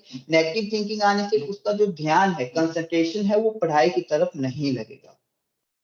Enable the child approach. ठीक है, तो बच्चे क्या है कि हो सकता है आपके जो चाइल्ड है उसको कोई सी टॉपिक में डिफिकल्टी है, तो आपने क्या करना है कि वो डिफिकल्टी कैसे दूर हो सकती है, आपको किस पर्सन के साथ मिलना चाहिए, इस उस टॉपिक को क्लियर करने के लिए कौन से पर्सन को अप्रोच करना पड़ेगा, चाहे वो टीचर है या आपके पास कोई अदर पर्सन है, आपने उसको अप्रोच करना है कि स्टूडेंट को इस टॉपिक में डिफिकल्टी आ रही है। ठीक है, तो इससे क्या होगा, जो आपका चाइल्ड है उसकी जो डिफिकल्टीज हैं बच्चे वो क्लियर हो जाएंगे। ठीक है, तो बच्चे देखिए आपके पास जितने भी वेबिनार हुए हैं, चाहे वो आपके पास फिजिक्स का वेबिनार हुआ, केमिस्ट्री का हुआ, बायो का हुआ, ये हमारे यूट्यूब चैनल, जो हम सबका यूट्यूब चैनल है, स्कूल का यूट्यूब चैनल है, दैट इज एजुकेटिव RKIS। ठीक है, आपने उस चैनल को सब्सक्राइब भी करना है। जो भी आपको प्रॉब्लम होगी, किसी कंसेप्ट में आपको प्रॉब्लम होगी या हमने पेपर को कैसे अटेम्प्ट करना है, आप इन वेबिनार को देख सकते हो। वहां पे कुछ टाइम के बाद कुछ वीडियोस भी पड़ेंगी, जिससे क्या कर सकते हैं कि आप वहां पे जाके अपने टॉपिक्स को भी क्लियर कर सकते हो। Thank you very much. Thank you, Abhishek sir, for being here, and whatever you have shown in your presentation, that is very beneficial for the students, I think. And beta, at last, I hope you have enjoyed this session. And at last, I would like to thank our school management for organizing such a wonderful sessions for you all. And see, beta, our school is trying to give us every possible information to you. Now it's up to you that how you will get it beneficial for you. Okay. And at last, I also want to thank the students who have joined this session here and who have got something new things after listening this session here. And of course, your parents, if they are there with you, I also want to thank them. And the teachers, our resource person. At last, I would like to thank our resource person that they are sparing their times for making these types of presentation for you all. And thank you, everyone. I hope in future there will also be such a wonderful sessions there. And till then, take care and goodbye. Thank you, beta.